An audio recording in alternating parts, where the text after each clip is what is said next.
Okay, councillors, we're back in meeting. We're on to the Access Hamilton Task Force update from Eva-Lisa. That's page 36, and Robin.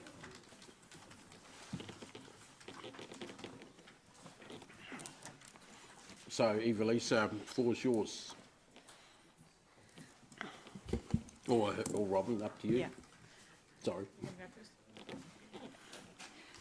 Good morning, councillors, and kia ora mangainum. So the Access Hamilton Task Force, so this is just providing you an update since the last Growth and Infrastructure Committee meeting and the topics covered. So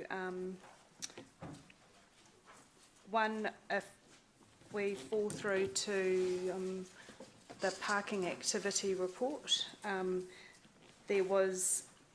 we didn't have time to put the monthly report into the GNI committee update just due to the timing. That parking report for October was discussed at the Access Hamilton meeting yesterday on the 5th, and it was requested that an update come back to the Access Hamilton Task Force in terms of timing of the CBD 2-hour free trial to align with the annual plan and other parking management plan actions that have come out of the GNI committee report. So there's a further information will be coming back to elected members on that, as requested by Councillor Pascoe.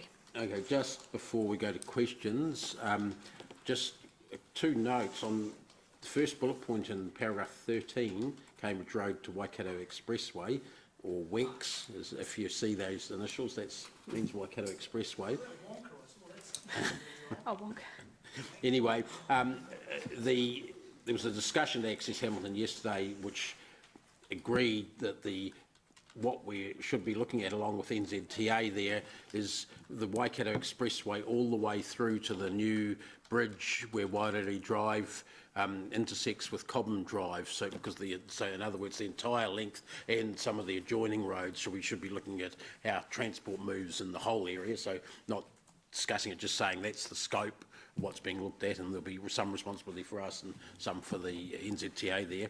And the other thing on paragraph 24, one of the new things that just came through on Monday there at the Regional Passenger Transport Committee, the proposed name for the new City Connector bus service is going to be the Comet. So you might like to ask questions or whatever about that anyway. What was that? Slow burning comets you talked to it? No. Anyway, Mark, did you want to say anything more about Access Hamilton? Given the chair. Got it. Thank you.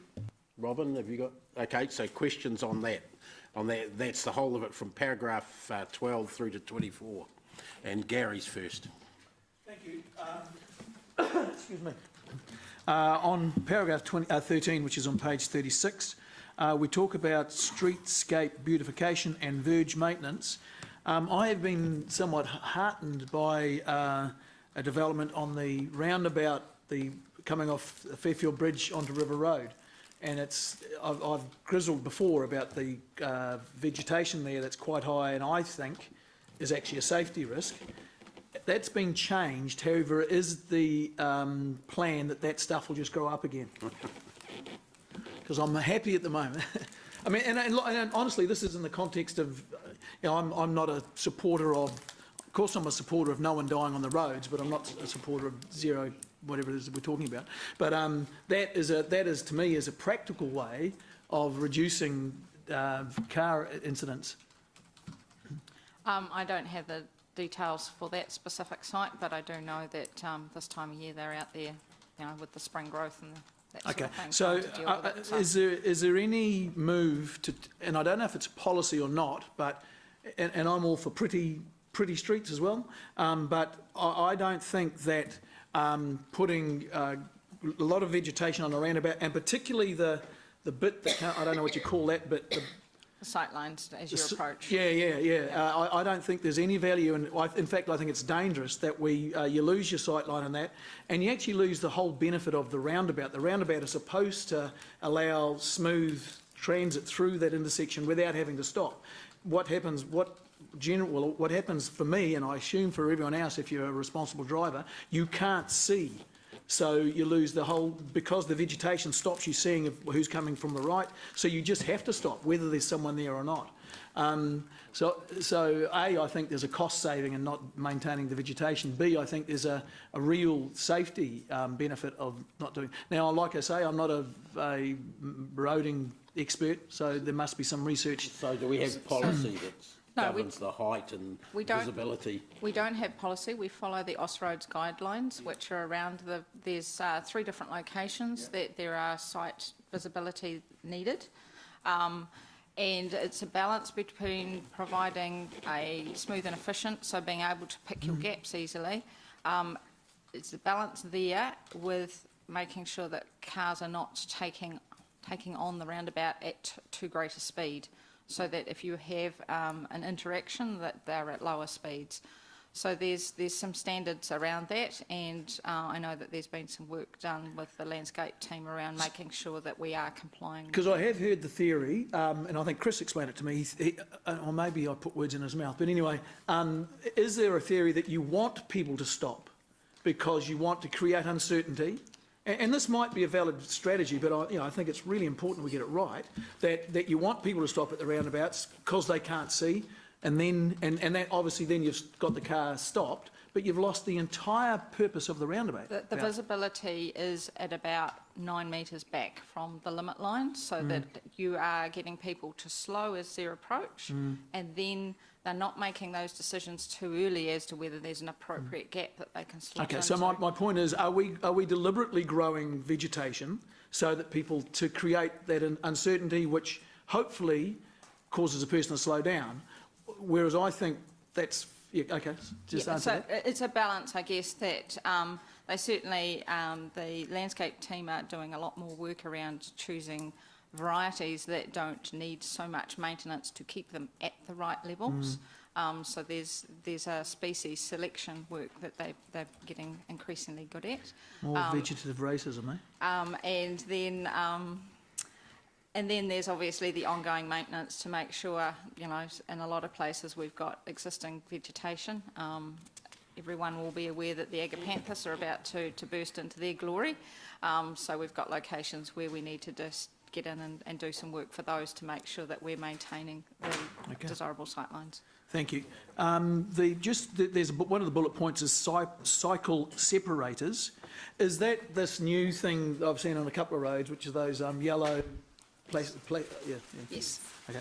Are they, and obviously it's trying to separate the cyclists from the vehicle, and it's about trying to prevent a car turning into a cyclist. Is that right? And on a left-hand turn. Yes. And sometimes we have it approached to intersections where you will have a cycle lane next to your travel lane. A normal, which is a white painted line, cycle lane you're talking about now. And people start double stacking that intersection.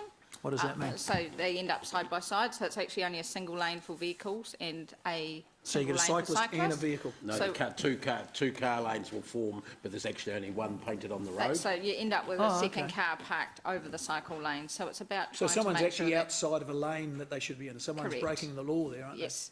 Yes. Okay, yep. So it's reinforcing that and making sure that cyclists are safe and are actually able to use their cycle lane. they? And from what I read in the paper or something, this is a trial, Correct.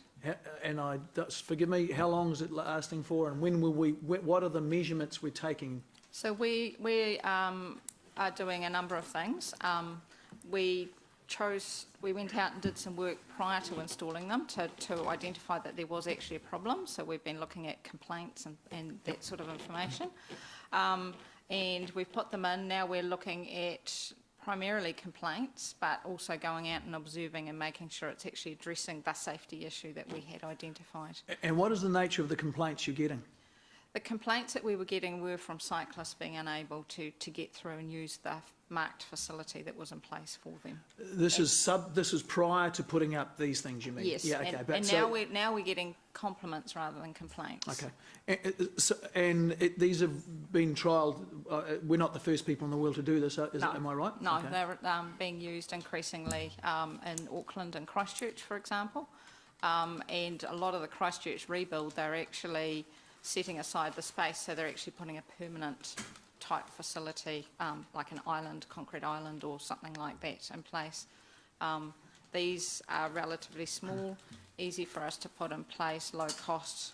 We can see how they go with that monitoring, and if we need to, we can pop them out, but you know, in the longer term, we may look at making something more Okay. permanent. I assume that they don't look particularly expensive? Is that No, a- they're not high cost, yeah. Okay, well, I hope it works.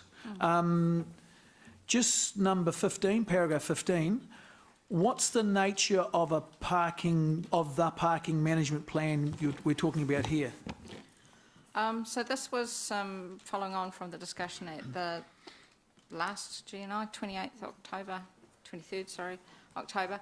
So this is the idea of creating some key principles about how we're going to manage parking throughout the city, recognising that we then have some areas where there's more, let's say, specialist approach needs to be taken. So the idea that we have at this stage, and we're in the early stages of working up what this plan will look like, is that underneath that you will have an area that deals with the CBD.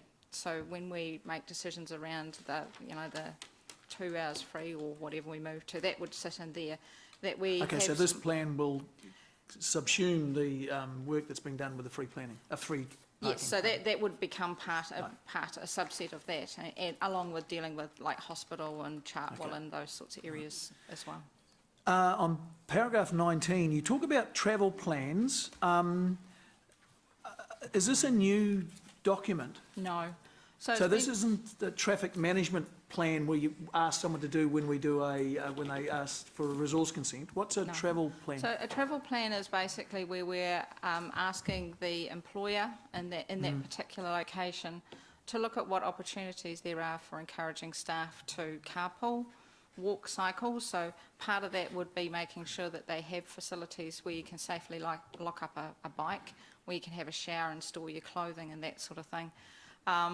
And getting employers, I guess, to have a think about, are there locations where they can provide better facilities for staff by being close to bus routes and those sorts of things. So is this a advisory type service or is it a regulatory service? So it's advisory, so we request it as part of a lot of the consents that go through, like new schools and that sort of thing. We're certainly encouraging the schools to have programs to encourage kids to walk to school or enable kids to walk to school.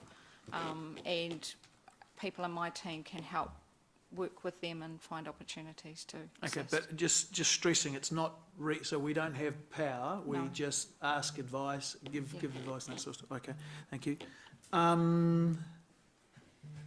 The 22, and I've just been involved, when I say involved, I've gone out and spoken to a few people on Te Rapa Strait, and this is to do with the IRD. It is, yes. So you've addressed it from You mean the parking issue with the IRD staff? Yeah, sorry, yeah, not text problem. I hope not, anyway. And so there's an access, I call it an access way, which I've spoken to someone on, So are you referring to the service lane Yeah, that the runs, service lane runs down there, parallel yeah. to Te Rapa Strait? yes, correct. Yes, So on the, as you're going north on the left-hand side. yes.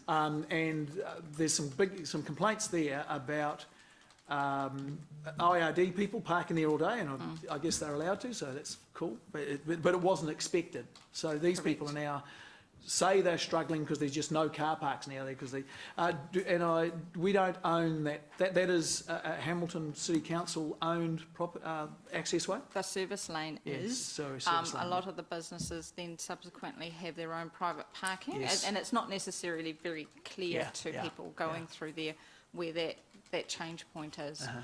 So I guess since writing this and the publishing of this, we have had those complaints coming through to Te Rapa, so that's being pulled into the ongoing discussions.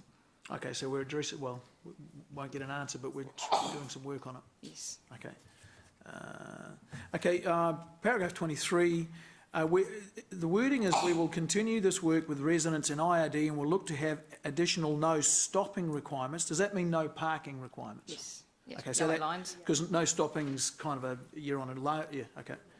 Okay, so is one of the suggestions that we will start putting up no parking where currently people are allowed to park?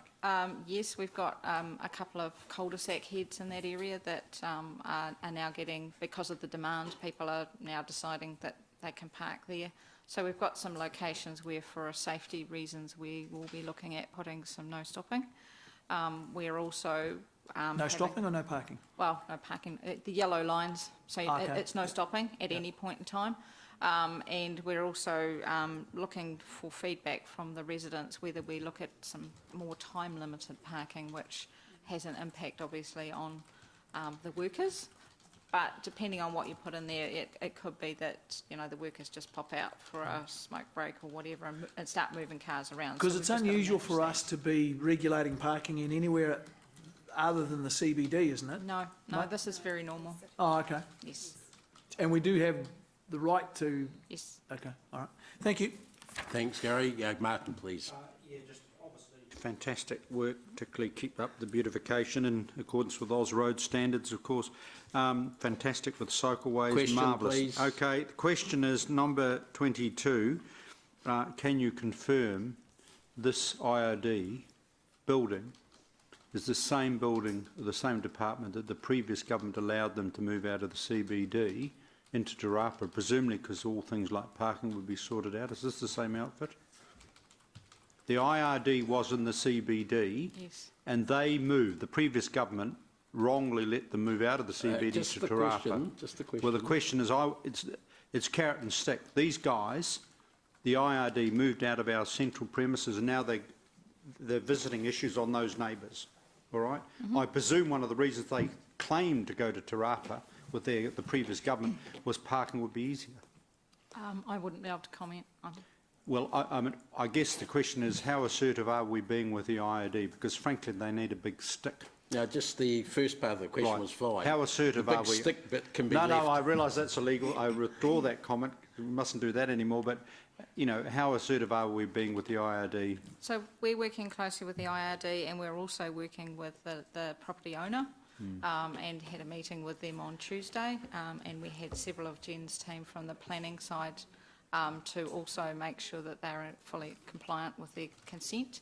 And we have highlighted the issues that are coming through with regard to concern around the fact that staff are parking out on the likes of Te Rapa, etc. Fabulous you responding to those residents out there. Rung a few of us as councillors, obviously, and you're going to be looking at some strategy in terms of a regulatory around no stopping, time limit parking, marking bays, entranceways, the whole Martin, deal. it's hard. The other- Sorry, no, hang on a sec. sorry. It's hard because they're right next to you, but you need to address the whole meeting. All right, so- you're losing the people over that side who can't hear you.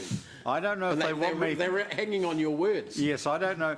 They pay big money. In summary, the micro detail you've outlined, that is really good, and the micro strategy for these specific streets is really good. Compliments, you're picking up those neighbours' concerns. In the bigger picture, however, is, you know, given the significant commercial activity in the right from Te Rapa right through to the base, you know, that whole section of the city, is that going to form part of a bigger project where we analyse, you know, the unintended or consequences of commuter parks in neighbourhood streets and the attached issue of parking enforcement teams going out and incentivising people not to park incorrectly? And Yeah. Yeah. So twofold answer to that. One is that the parking management plan that's referred in item 15 is certainly looking at that, and certainly the resourcing that's associated with it. Yeah. The other thing is that we were, as I said, working closely with Jen's team and the planning team, looking at district plan and those sorts of opportunities to try and make sure that that's providing us with the desirable outcomes, and things like whether or not parking is charged for in these locations actually being thought about very early in the application process. because you could even have you pay and display. Or what about the notion in some cities where you do have residents? Sorry, you're getting really into detail. It needs to be discussed, I think, at the Access Hamilton Okay. Task Force, and I think No, that's fine. it should be too. What a wise chair. Thank you. Thank you. I'll raise it there. That's cool. Yeah, otherwise you'll be totally in the kitchen. We'll even have to put an apron on you. Rob, thanks. My questions follow on, but I'll try not to get quite so detailed as the last two lots of questions. And it's around those paragraphs 15 through to 20, where we seem to have two problems as I see it. One is the parking issue and the parking issues that also arise from infill housing. And if you had sat with the McNichol Street people, you'd understand that they've got a bit of both there. How can we practically deal with those issues where you have got long-term property owners and you've got infill housing, often not notified, you know, so they don't know what's going on. So that's the first problem. And then all the additional cars that are needed in the street, and sometimes in very small streets, if McNichol, Rumney and Martin Street are all relatively short, small cul-de-sacs. How do we deal with that problem going forward so that we satisfy not only the growth objectives but also the existing residents that are there? So I guess a twofold answer again. Well, there were two parts to my question, yes, so so, I apologise for that. So I guess at the initial stage, that's where the planning team do their work, and that's where the district plan and some of that early work that was done around infill housing, that's in place, and it's around looking at whether that's still working well, and I guess any future reviews, plan changes can reconsider that. From a transport perspective, very much we dealing with the outcomes. All we can do really is ensure that the street remains safe and is able to operate as needed. So there are, you know, small low-cost things like putting in the white hockey stick so that people actually make sure that they're parking legally and so that people can continue to get in and out of their driveways as they need to.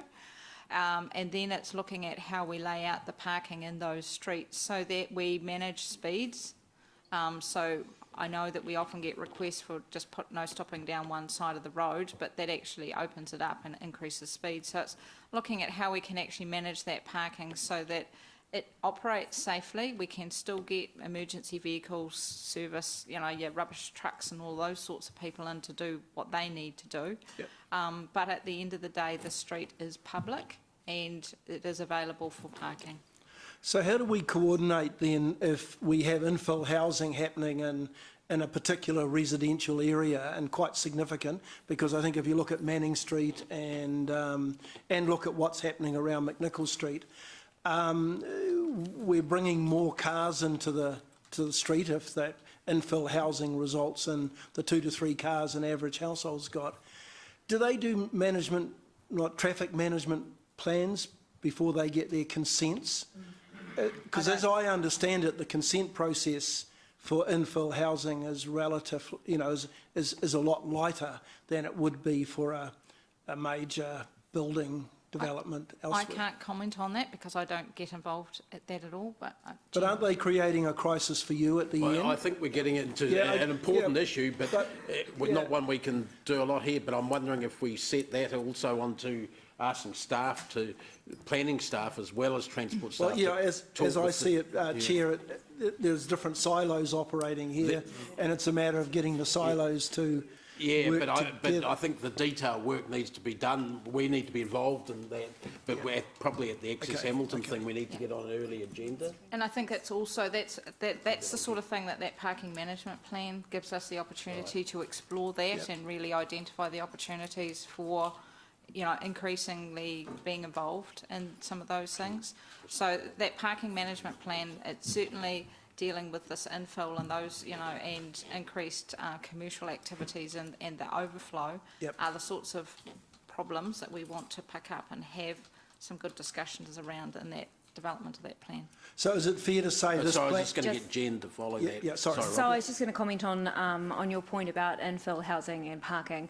The district plan has provisions for the requirements for the residential side of this equation. From a transport transport plan perspective, at that much smaller residential level, that's not required. It's really the larger scale developments where we require that level of transport expertise to be involved in the conversation. But we are, as Robin has alluded to, we do work closely with this team and can review those provisions in the plan at any time.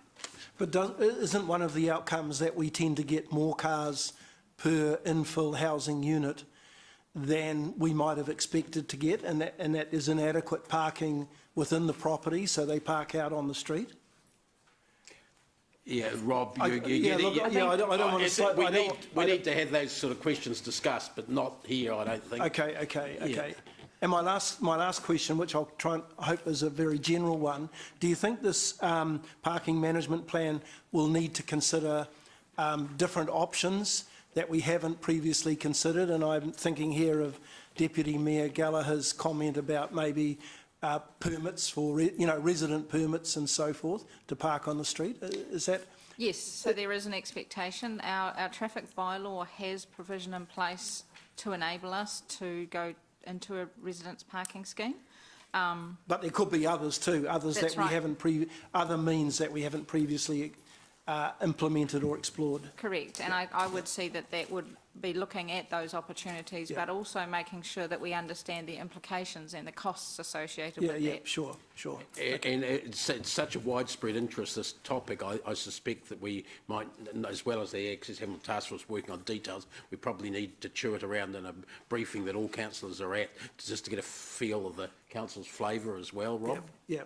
So we'll talk about... Because there's quite a lot of antagonism, there's quite a lot of concern out there right around the city with not just the IRD but in residential areas with some of the outcomes. Yeah. Definitely. Thank you. Thanks. Leo, thanks. Yeah, if I remember correctly, I think we had the same problem when Bunnings opened, and that was a few years back now. Can you remember what we did at that stage? So I think Bunnings probably created a small ripple, and then we had the Ministry of Education come in, and that created a bigger ripple. Now we've had IRD come in, and it's starting to get bigger and bigger. So I think that it's the cumulative effect of having these various stages come through. And as I said, that's why we're working closely with the landlord in that area, the property owner, to ensure that we've got the correct parking provision on site available for staff to try and minimise the number that need to go and park elsewhere. Okay. Thanks, Leo. Okay, so we'll move on to Vision Zero update over on page 38. Thanks. You doing that, Robin? Yes, I'm happy to take it as read. Okay. So thanks for doing that second table as well, because even though it's not the official stat, it's what's known to us. Yes. And it refers to the terrible accident that Leo talked about on what used to be known as the Avalon Bypass and is now Mangahara Keke Drive. Just maybe I can put in one comment there. We're talking about the potential of council taking over management of the roading thing, so that would be one of the roads that we potentially would, if that happened. Yes. And it's an 80k road. Correct. It's relatively narrow with no physical dividing line or wide median. Correct. Designed to 1980 standards, perhaps. They should be slightly later than that, but yes, perhaps 1990. Perhaps not the current safe system approach. Yes. Yeah. Because I'm just thinking of the difference between, say, Wairere Drive, which is an 80k and has got full dividers down the middle, Yes. And with the part where it's only 2-lane and got no dividers between Ruakura Road and Cambridge Road, Yes. is only 60 in our thing. Yes. So the logic would be that, even though it made no difference in this particular case, the logic would be if it was one of our roads, it'd probably only be 60 k's. As part of the speed management plan development that we're working on, NZTA are also having a good look at the speed limits within the city.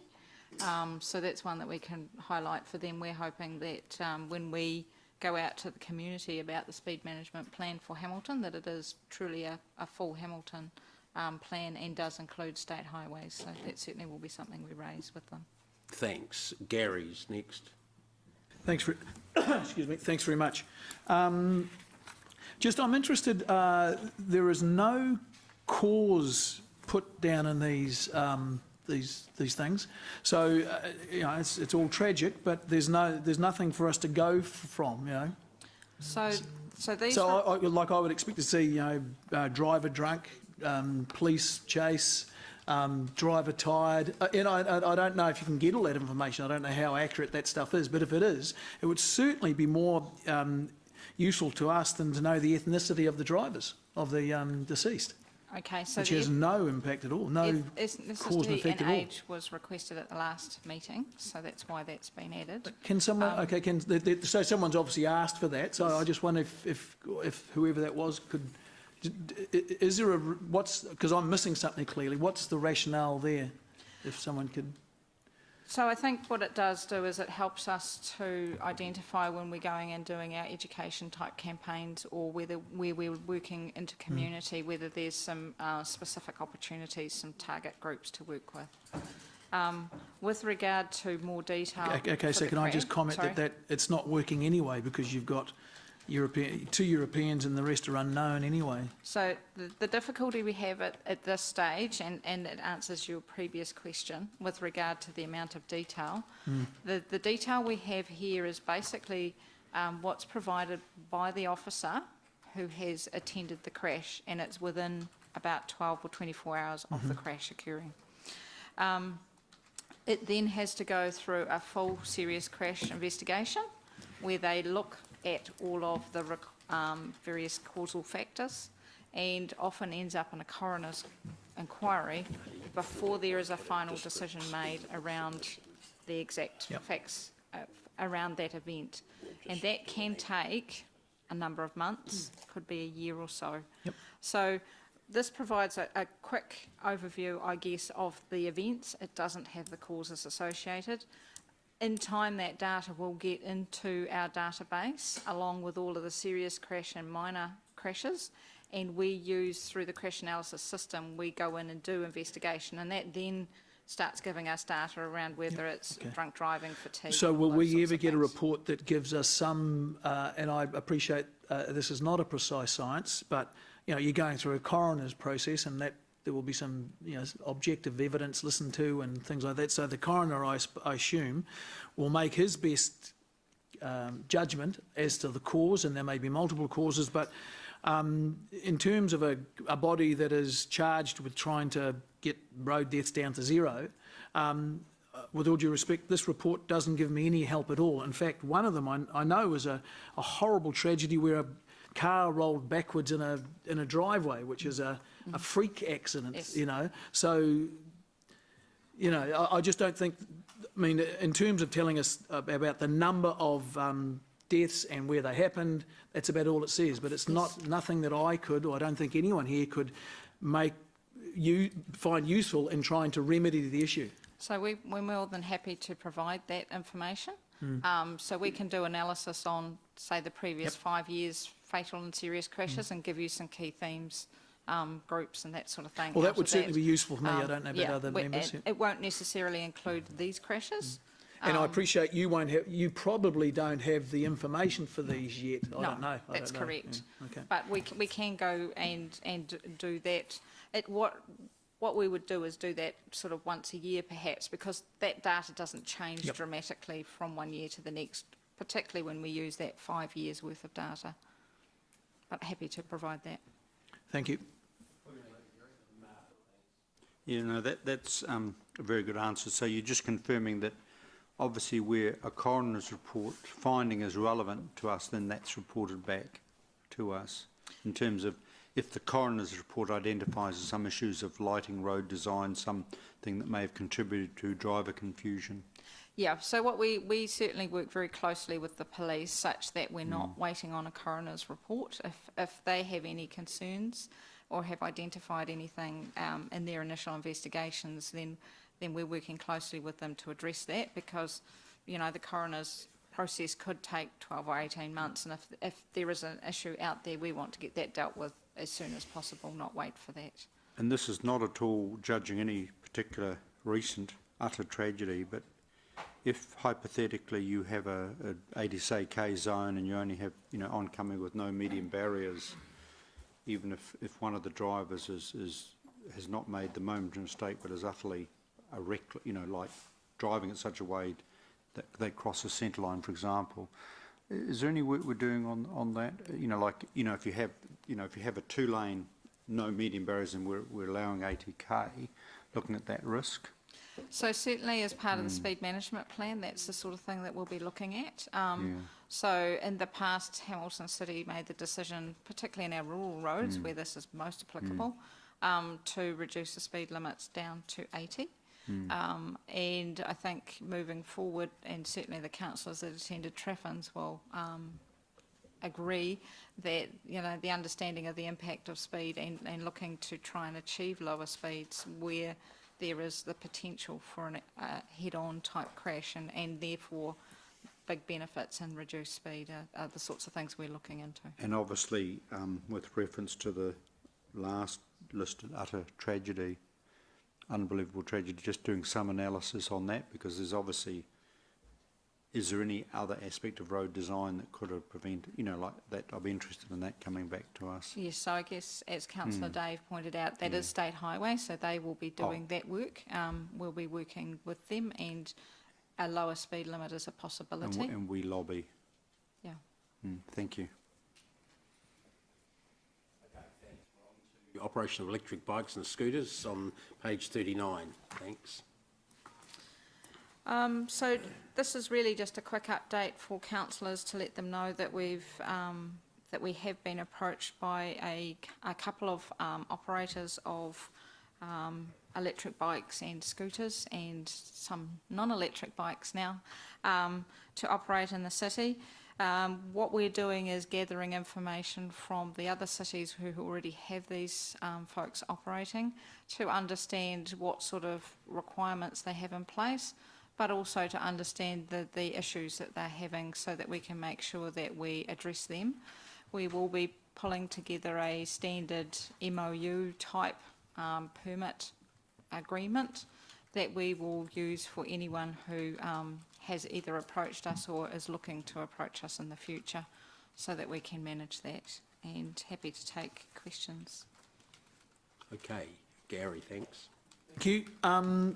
Just one thing that this stuff is all the rage at the moment, which is fantastic. I was in a cafe just yesterday with Paul Menz having a talk about cutting costs and whatnot, and a chap in a mobility scooter came into the cafe and absolutely zero etiquette just ploughed through the cafe.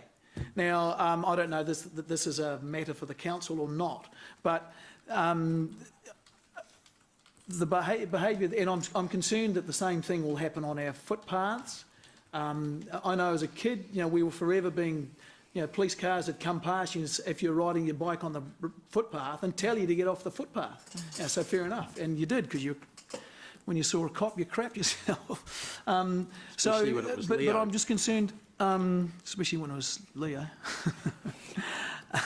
I'm just concerned that there's a whole lot of issues which, and I assume we're going to do some work. You know, the same thing as when the IRD went out there. You know, there was a spillover effect, which is suddenly there's a whole lot of people parking on roads that they're allowed to park in, but that took away all other. Just there needs to be a lot of work done on this stuff, because the scooters I've seen are travelling pretty quickly on footpaths where there are now the post office things. There are mobility scooters, there are elderly folk, there are mums and dads pushing prams with youngsters.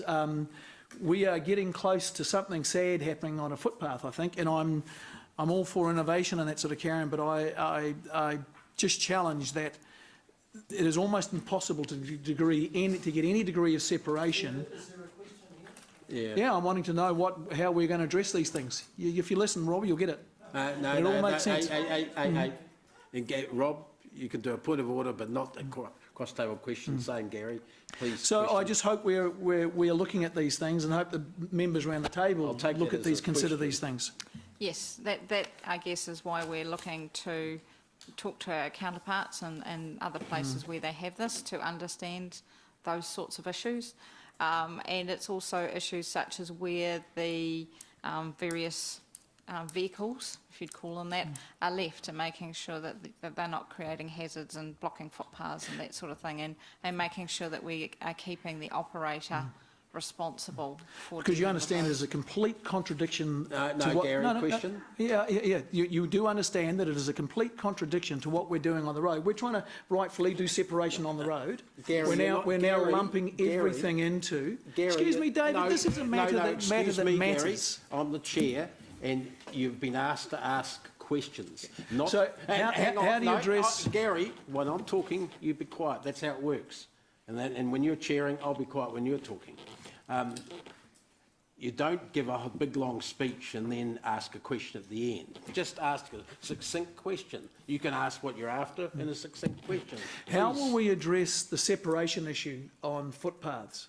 Because we're clearly spending a lot of time and effort to keep the separation issue, starting to get the separation issue on roads, but we seem to be ignoring exactly the same issue How will on we address footpaths. that separation issue was the legitimate question. Yes.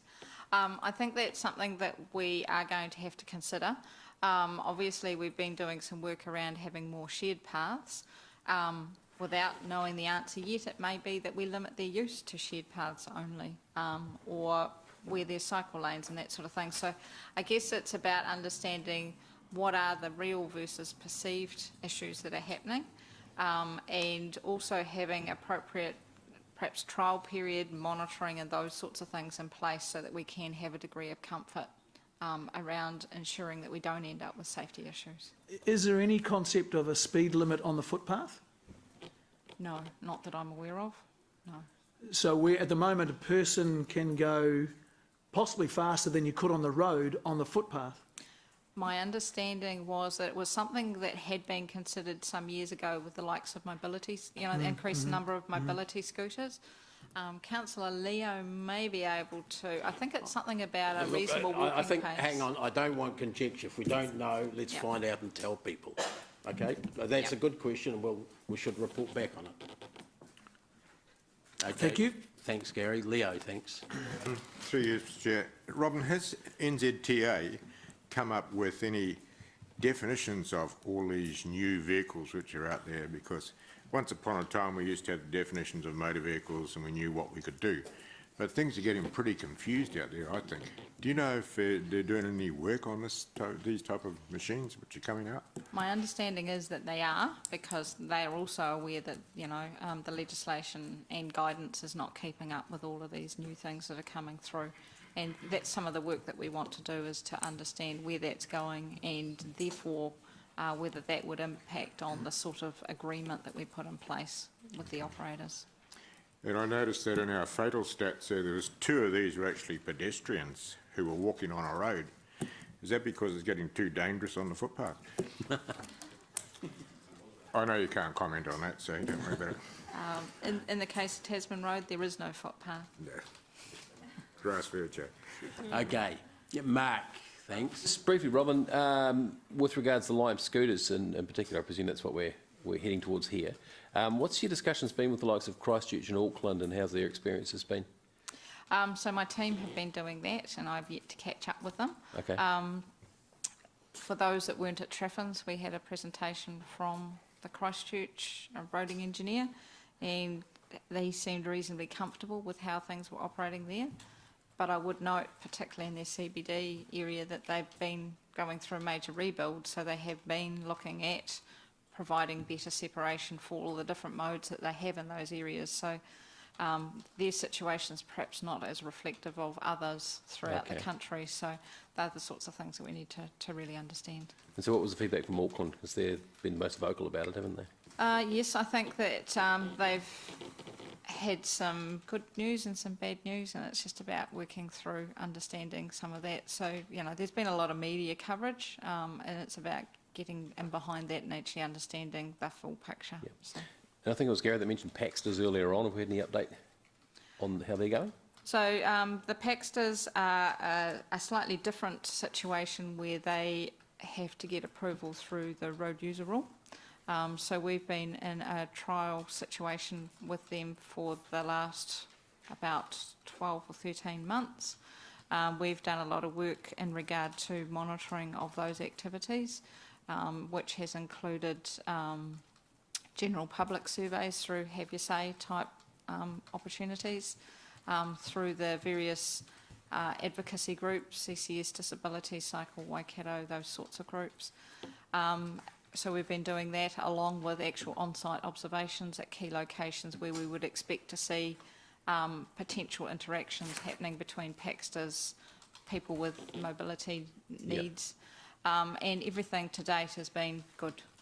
So we'll be bringing a report through to the G&I committee probably in February next year to formalise that following. Thanks, Robin. Thanks. Going on to the Waikato District Council speed limit submission, that's there for your information, and I'm going to propose that we just have an action note requesting that Councillors Jeff and Mark attend on our behalf to present our submission along with staff.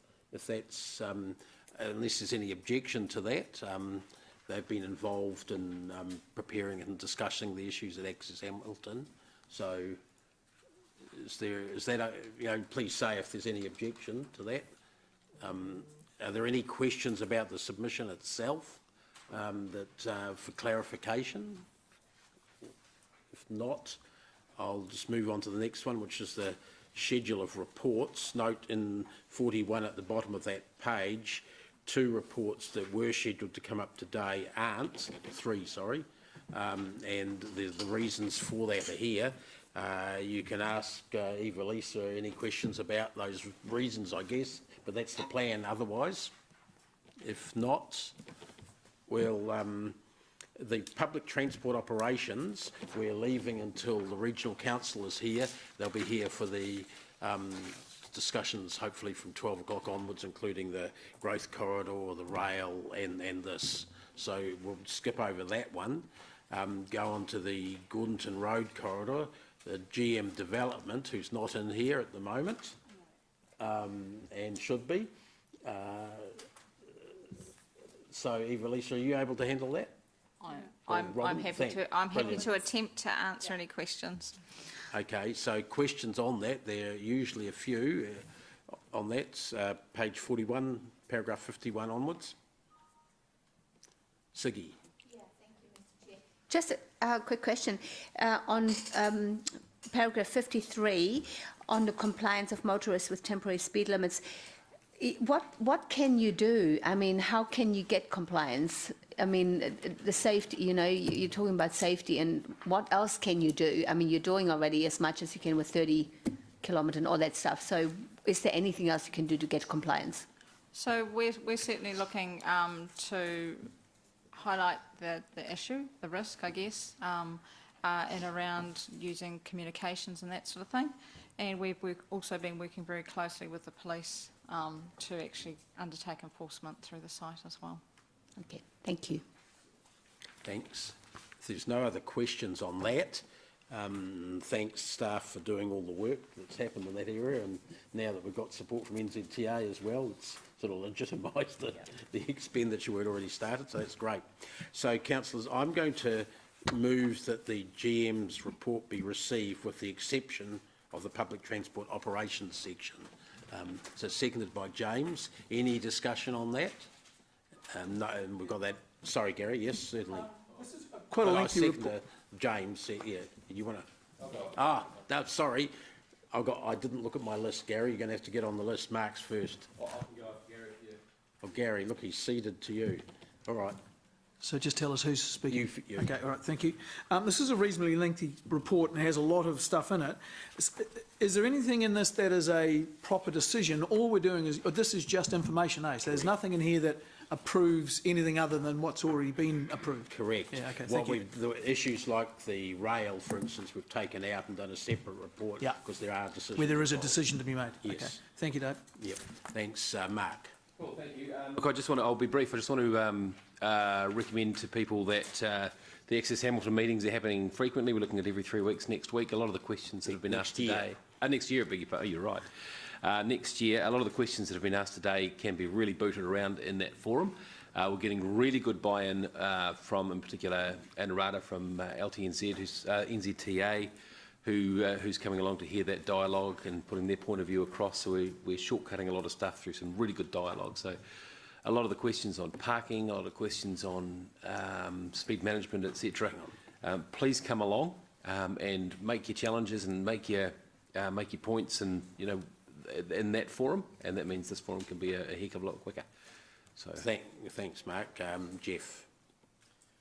Yeah, thank you, Dave. Look, I just want to speak briefly about Lime scooters, given that there's been a couple of questions from Councillors Mallet and Toomey just in regard to scooters. And I guess I just want to sound that I would hate for us to go into this whole issue with a sort of alarmist point of view. I do think the concerns have been slightly overplayed in the media in Auckland.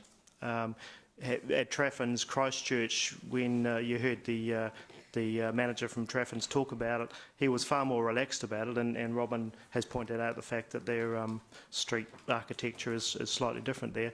But he did put in context the number of HCC claims they'd had down there, in fact nationally as well, when compared, Lime scooters compared with everything else that was going on. And actually, when you look at it that way, it wasn't half as bad as you've been reading about in the New Zealand Herald.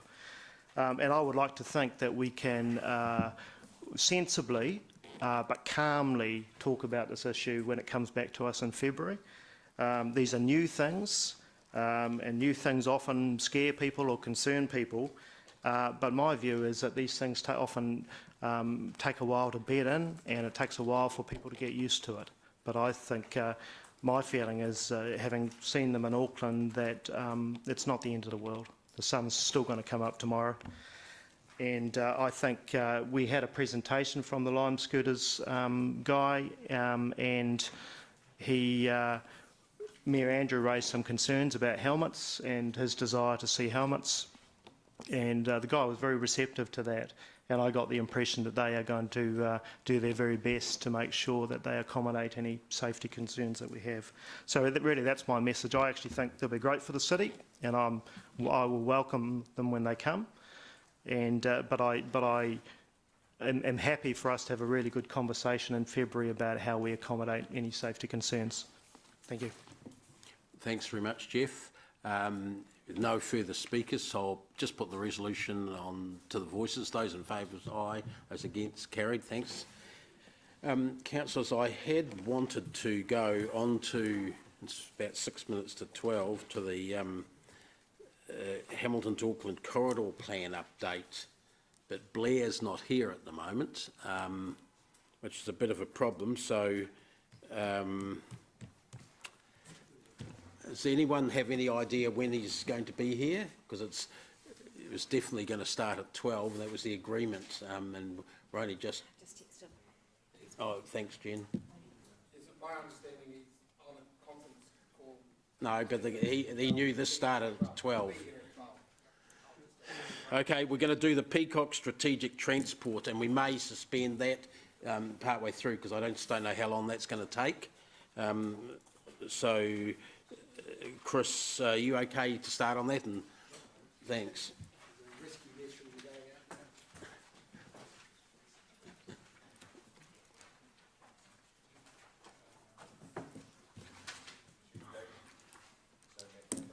Oh, yes, sorry. I'm just noting Māngai Norm's got declared a conflict on this, so I think it's best if you just sit back from the table. You either push your chair back or sit in the audience or something like that. There's nothing to stop you hearing it as a member of the public.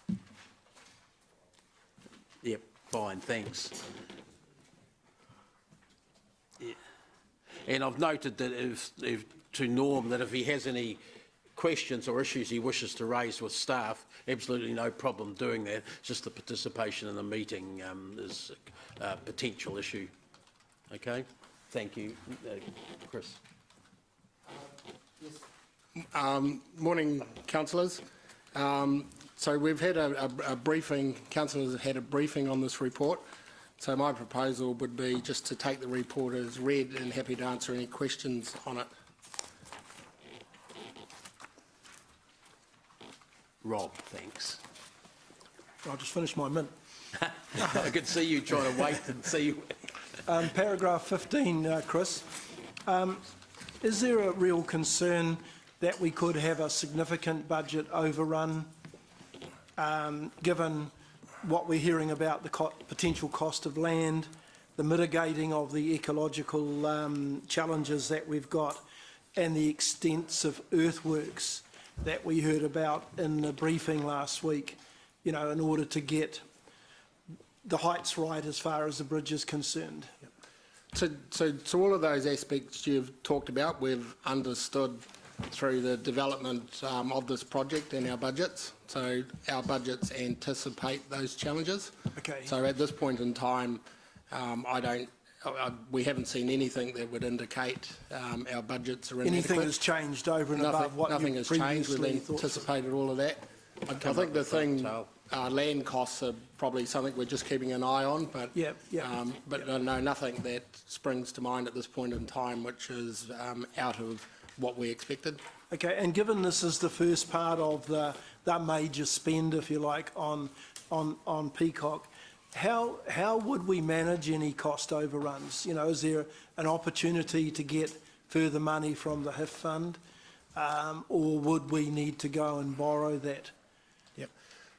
So look, we're very conscious of the budget as we're developing this project. So Tal and the team have a very value engineered approach to everything that they do. So that's the first thing, is that we're very conscious of it and fitting in the budget and all the decisions that we make.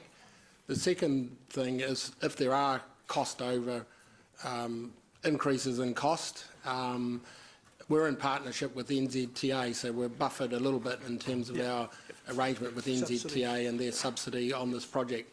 But we're working in partnership to make sure that we fit within budget.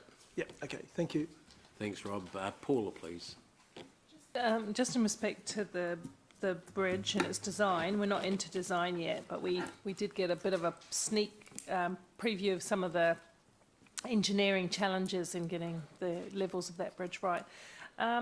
What weighting does the aesthetics of the bridge have in how we're going to go forward? Because we don't want an ugly bridge. We certainly don't. We want an attractive bridge spanning our iconic Waikato River. However, I'm hearing people in the community tell me that this is going to be an iconic bridge, stunning, etc., etc. And we're just talking about the money and the budget.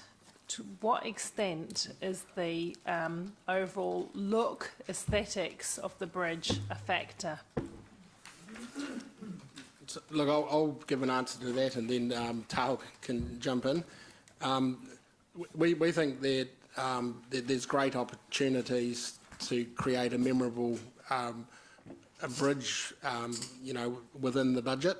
So we don't have to have anything that goes outside the budget to have a memorable bridge. There's some unique characteristics of this bridge and the approaches which we talked about in the briefing that provide great opportunity.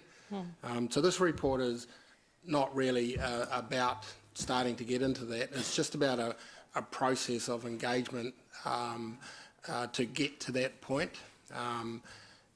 There are lots of constraints that we have to deal with, which will limit choices, and that was the intent of the briefing to Councillor Pascoe, just to say that there were constraints that we had to work within. So, Tal, have you got anything to add to that? Through the chair, I guess I'd just add to that that the weighting of the aesthetics is a part of the evaluation process, and I guess the first parts of the process is just to provide a framework to put all those challenges and opportunities in a sort of an equal, visible place. The weightings might come.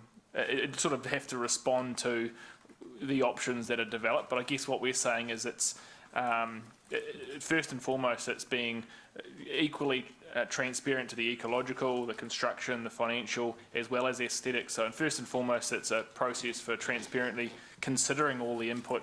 The evaluation sort of evolves from Okay, there. well, that's fine. That answers my question.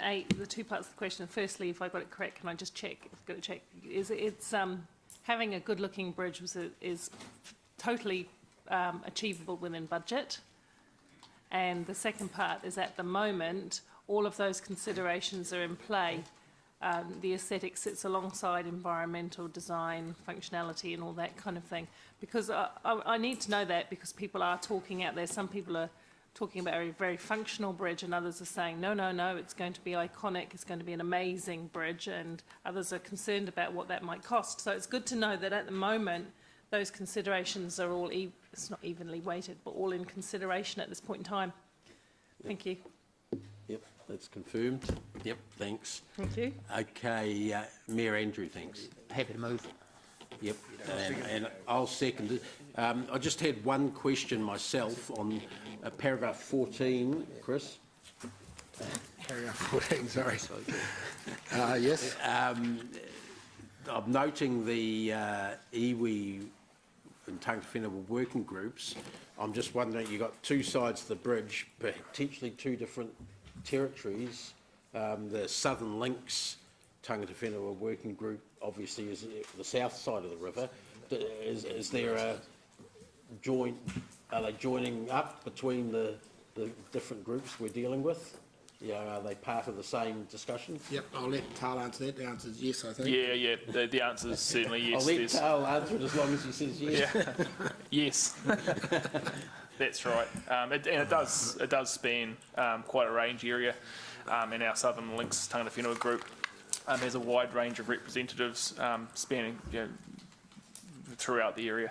So we're all working quite closely. I think we're out on. We've visited both sides of the bank with them in the last month. Banks of the river, so yeah. Okay, thanks. If there are no further questions, the Mayor's moved the staff recommendation. I've seconded it. Any discussion? Oh, sorry, Gary, I didn't notice that. Okay. To what extent is the cost of the bridge going to be elevated to address the aesthetic viewpoints? So we're viewing the budget as one of the factors we need to work in. So like my comment before is we believe that we can get a memorable and a good bridge within the budget. Beauty's in the eye of the beholder. So if, you know, some people may come up with expectations of a bridge that's outside our budget. So that's what this process is to do, to look at all of those things, but clearly with the budget in mind as well. Would I be right in saying that a lot of this is objectively provable? Your engineering stuff, is it the utility of it? All that sort of stuff can be measured, but that one of the difficulties will be, I assume, trying to measure the subjectivity of the aesthetic side of the thing. But that's exactly why we've developed this process and put this process in front of you, so we can corral and manage that discussion. Time is money to us in this project as well, so we need to have a managed conversation about the bridge and what it looks like. So this is designed to be a really comprehensive and inclusive process to engage and consider all of those things, and clearly budget is a big part of that consideration. Thank you. Okay, and Mark's going to speak to the resolution. If I could just ask one very quick question. It's, you know how we've done a whole lot of preparatory work on the site, or we've done a lot of work already. Have you discovered that there's anything that could potentially change the money we've put aside for it? Have you discovered it's a longer span, or is the land more unstable than we thought of, or anything that that we should be aware of at this stage? I just talking to Tal, you know, and as per the briefing, it is a challenging site. We've got lots of challenging issues to deal with, but we've anticipated those challenges. So at this stage, there's nothing that springs out to mind. But it is challenging, but that's part of the design process we're going into now, is turning in an investigation with a little bit of information into a design with a lot more information. Right. So, Okay. So you've worked out how challenging it is. Just yeah. So look, geotech, I think the briefing indicated that geotech is very challenging. Yep. But we're in the process of gathering more information to analyse that, to come back to council. So things could happen that we don't unexpect still, but, Right, but at this that's the stage there's been process no that we're in at the surprises. moment. Okay.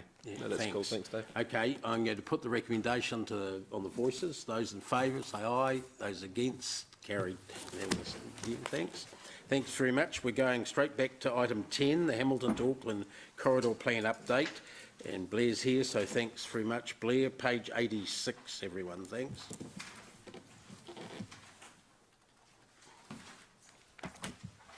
Thank you, Chair, and apologies, I was on a conference call in regards to this right through to 12 o'clock, so hence my slight lateness for this item. Councillors, I'll briefly introduce this, but I obviously draw your attention to my report and the attachment, which is a reasonably detailed presentation which contains a lot of information concerning the corridor plan. So and that attachment's page 93 starts. Yeah, so there's a lot of information there, and that summarises the project today. But if I just give you a quick snapshot, so the corridor plan, the Hamilton to Auckland corridor plan, was an initiative that came out of discussions between Mayor Andrew and Minister Twyford over some period of time. And those discussions were discussions around growth opportunities, the need for pace and scale, the need for new tools and new ways to work together to respond to the growth that was happening in and around Hamilton, but also across the corridor. In addition to that, there were things such as the Urban Growth Agenda of Government, which is a work stream of a number of initiatives, and those include exploring new funding and financing tools for delivering infrastructure, considering new ways of planning for high growth areas, and so you will have seen an announcement recently on the Urban Development Authority, which is a proposal out for consideration, and things such as integrated spatial planning, and that is what the corridor plan is, an integrated spatial plan. In addition, the Minister was, and in fact Cabinet, were very interested in the fact that the expressway, Waikato Expressway, was due for completion in 2020, a multi-billion-dollar investment between Auckland and Cambridge, and the transformational impact that expressway would have on the communities between the two large cities. And of course, government policy was around investing in alternatives to vehicles such as passenger rail, and so that was an initiative of the Labour government. And so all those elements, and I guess Mayor Andrews' encouragement with the Minister, led to the corridor plan being an initiative that was commenced at the start of the year. And of course, Cabinet are fully supportive of this particular process.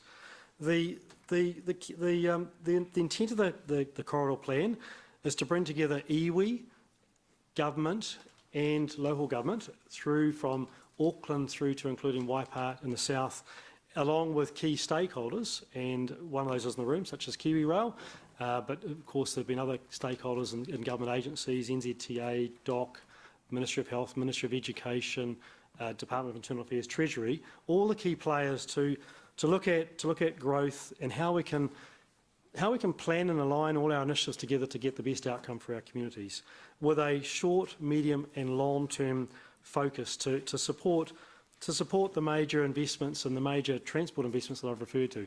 What the government was really interested in was to make sure that with the money they've invested in the transport network, State Highway 1, and the proposed investment in commuter rail, that the development that occurred in and around and in response to that was integrated and supported those significant transport investments. So that was one of the key drivers. But there are also other drivers behind this. Clearly, there are going to be opportunities in the corridor where transformational initiatives could be used to deliver responses to growth. How we respond to growth in a different way from what we do now, utilising some of the new tools and techniques of the government. Obviously, there were factors such as housing, and housing located where it was close to employment, but also employment close to where the people were, delivering different housing solutions, but also taking into account through the corridor there are sensitive environmental ecosystems. So there are areas where development can't occur to the same extent that it can occur, for example, around Hamilton, where there are less sensitive environments. And of course, other considerations such as network infrastructure priorities and investment priorities to support growth, water and wastewater, for example. And so the outcome of the corridor plan will be a series of findings which identify all the information that's been gathered across the corridor, and you'll see in the attachment there are some pages that refer to various findings, but also a series of initiatives and opportunities where the parties can collaborate and work in partnership together for the future to deliver that pace and scale in terms of how we respond to growth in a different way. And again, everything has a sort of short, medium and long-term focus. So what will be delivered? There are sort of three key elements. One of those is a partnership or a collaborative environment whereby government, including government departments, councils and iwi can work and talk and work on the corridor plan for the future. And you'll see that the report refers to a structure such as future-proof or something similar being utilised to deliver that in the future. And that particular workstream was discussed yesterday at Future-Proof. It will be the subject of a briefing that this council holds sometime in the new year to consider that before we formally take a position on that. The second element to what will be delivered will be a joint planning series of initiatives. In other words, actually agreeing on how we are going to deliver growth, short, medium, long term, over different spatial areas. And then thirdly, and most importantly, a whole series of transformative projects, which will be where ultimately the rubber hits the road. That's where we want to see the gains for the corridor and also the gains for Hamilton. And in my report, in paragraph 28, I have just listed some examples of some of the key initiatives that are going to come forward in the corridor plan. And those are, for example, the development of a spatial plan for what's referred to as the metropolitan Hamilton area, which Council will note is very much along the same lines as the Greater Hamilton aspirations we considered as a council a month and a half ago. So basically saying that, recognising that Hamilton is bigger than just the boundary that's currently on the map, that it works as a wider economy, a wider community. How do we plan for that wider area? Another initiative is the mass transit plan. This is looking at transport solutions in and around Hamilton in an integrated fashion and could well include over the longer term a metro rail service similar to what's in Auckland to support people getting in and around Hamilton into the centre of Hamilton. And of course that mass transit priority would link to an intercity rail service which is another transformational opportunity through the corridor plan. Obviously, today's agenda is considering the start-up rail service, but the corridor plan's thinking beyond that. It's thinking that the start-up rail service would be the start of a staged series of improvements to ultimately a higher speed rail service between the two cities. And of course, if you think about the time frame the corridor plan covers here, Hamilton's population today, Hamilton's population 25 years, Hamilton's population 50 years in the Greater Hamilton area, we're talking a populace of over 500,000 people in that time frame. So concepts such as metro rail service to service the Hamilton community linked by fast and efficient road and rail networks to Auckland is what the corridor plan envisages. And finally, the corridor plan, as an example, is going to look at water and wastewater. And what we know is that the provision of potable water and the treatment of wastewater is key to growth across the corridor and key to growth particularly in and around Hamilton.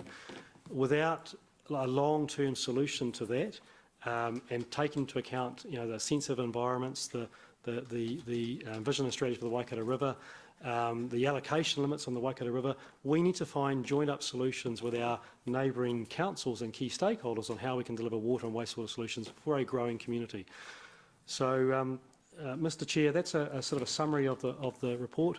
I would note that next Friday, the Minister Twyford, is going to be meeting with the Joint Governance Group to consider the corridor plan, and a series of recommendations will be considered by the Governance Group for passing back to then each council to formally consider. So today we're not asked to do that, today's an update, but in the new year we'll obviously bring back some more formal information. So happy to take questions, Mr Chair. Okay, we've got questions, Jeff, thanks. And questions please at this stage, everyone. Yep, thank you Dave. Blair, thanks for the report. The And look, absolutely hugely supportive of the direction it's heading. I just have a question about number 33 on page 91 in regards to future-proof. I recall that I think when this last came to us, we were talking about, or you were talking about reviewing the role of future-proof, given that this is a big it's a lot more high-powered, this whole thing, and it takes into the whole region from Hamilton to Auckland. We seem to be, 33 indicates to me that the starting point for all this is an assumption that future-proof will carry on, but with a few additions. Was not my understanding of what we were going to do. I thought we were actually going to review its existence and whether or not it was the right vehicle to be leading this. Yeah, so I think, obviously, Councillor Taylor, that will be the subject of a briefing, a more detailed briefing that we'll have in the new year. But I think that the notion, just remove the name for the moment, and think of what's required here is a governance group, which happens to include the same parties who sit around the future-proof table, in a governance group for the future to oversee the work of the corridor plan. So that is ultimately what that paragraph 33 is referring to, whether that is future-proof, whether that's something else. But ultimately, we are talking the councils, the iwi and the government coming together in a governance structure, but also with executive layers and technical layers to support the corridor plan initiative. So what you're asking is absolutely correct. What will be discussed at a briefing in more detail next year would be, do you start again? Do you take existing arrangements and structures and completely refresh them to keep things moving at pace? But completely refresh is quite fundamentally different with a new purpose, a new direction. Now that's what this is really indicating. But okay, thank you. It's a work in progress. Yeah. I guess you mentioned to me, you said to me, just take the name out of it. I was kind of hoping that you would have taken the name out of it, because to me it kind of says that we're starting from this position. Jeff, we can do that in the We're starting from this position questions. that future-proof is there. That was my concern, I guess.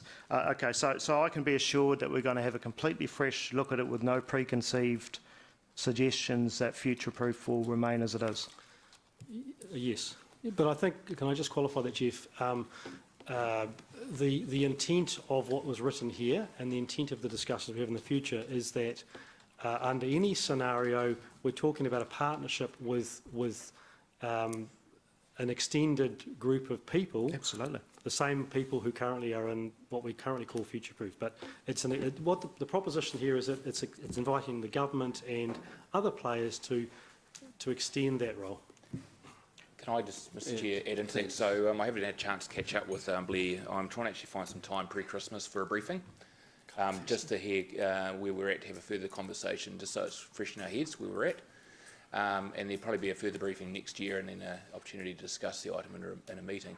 The difference between future-proof and what potentially could well be the governance of the Hamilton to Auckland corridor is that the Hamilton to Auckland corridor was very much about execution, whereas future-proof wasn't. That's a big challenge that we've got to consider, is how does a forum that's effectively a planning engine actually step down into an execution base, and so that's part of the dynamic that we need to work through. Okay, thanks. Siggy, please. Chair.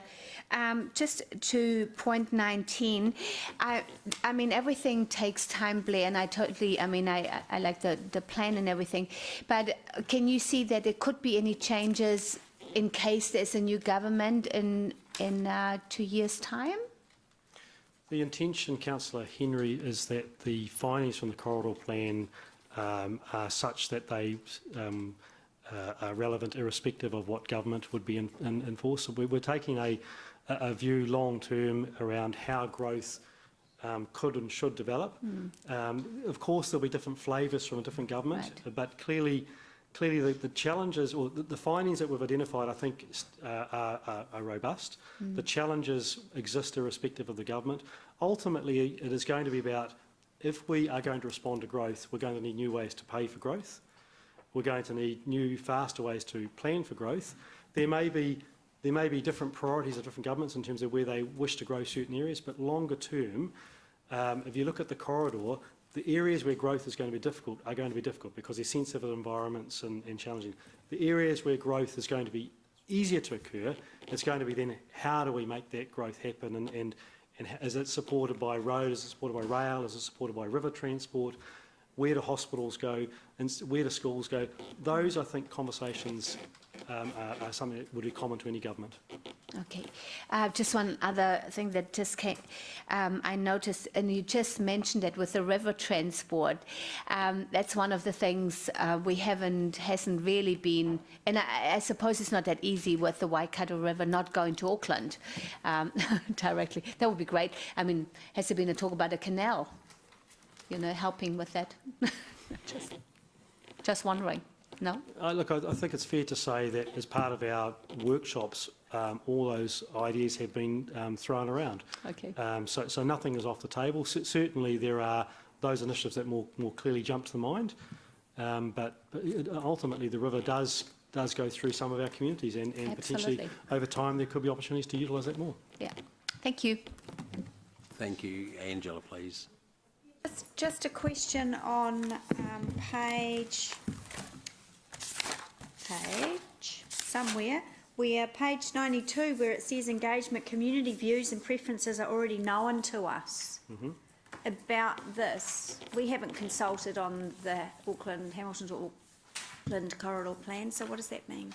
No, but you are correct, and we haven't. But the corridor plan has been informed by a range of other information that has been consulted on. So everything from our own district plans to our structure plans to future-proof to the Auckland plan to our long-term plan. So there are a range of materials that have been through a public process, Councillor O'Leary, that have enabled us to bring this information to date.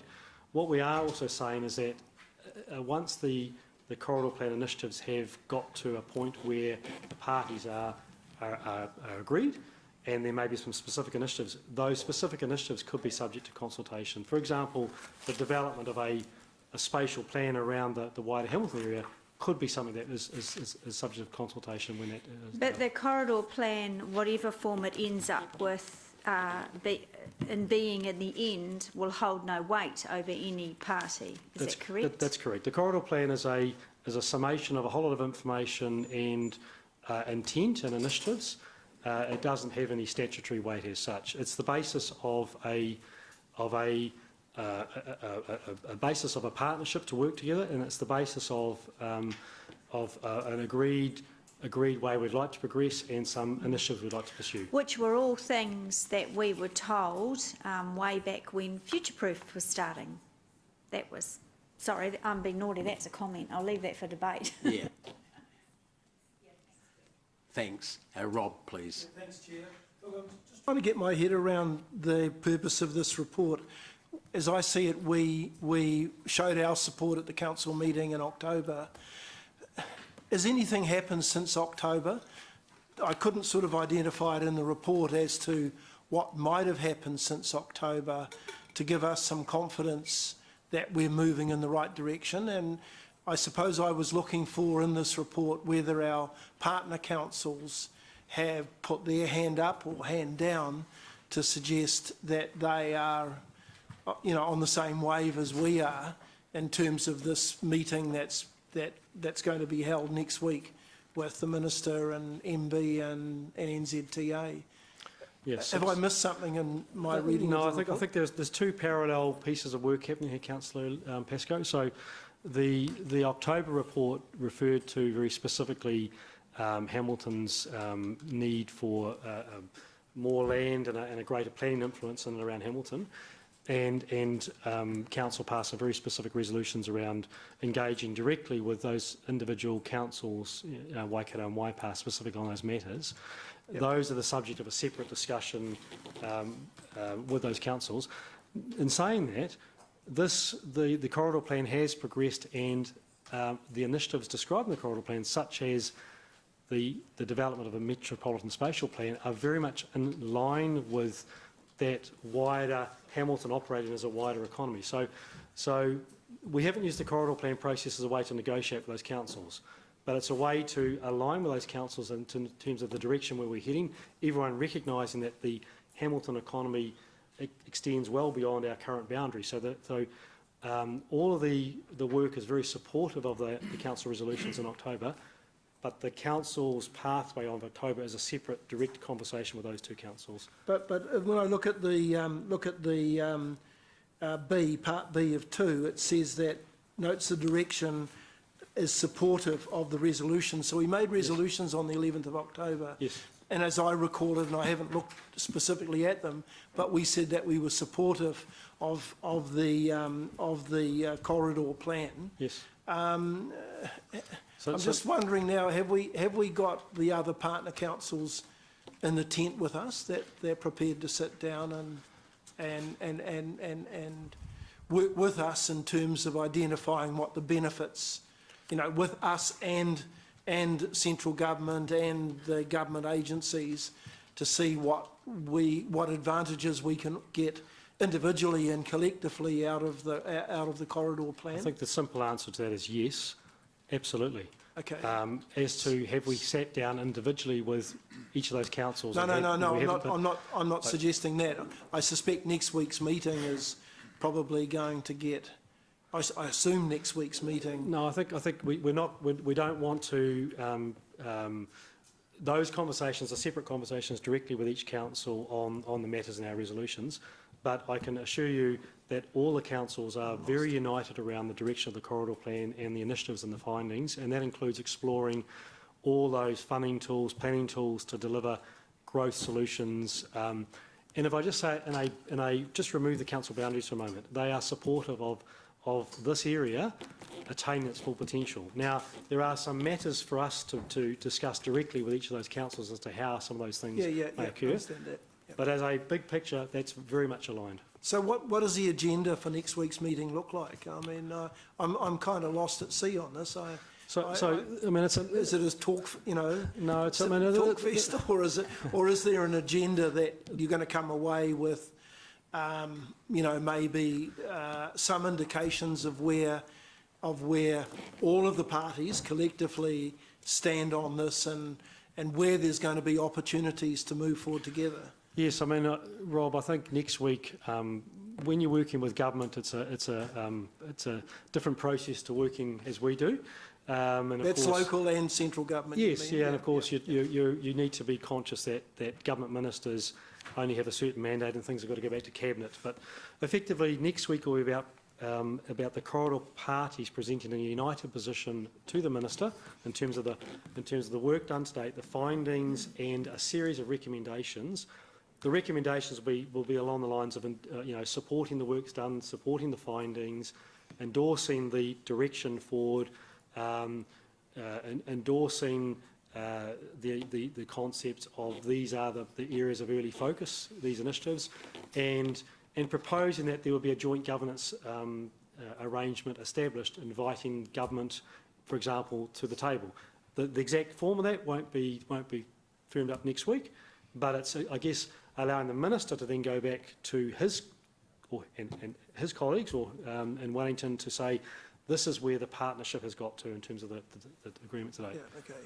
So what do you think, and this might be also a question to our two governors who will be at this meeting, do you think that from next week's meeting you may come back with some degree of confidence that this is a better way forward than the future-proof, which of course we debated also in October, and a general feeling around the table was that the future-proof group weren't perhaps getting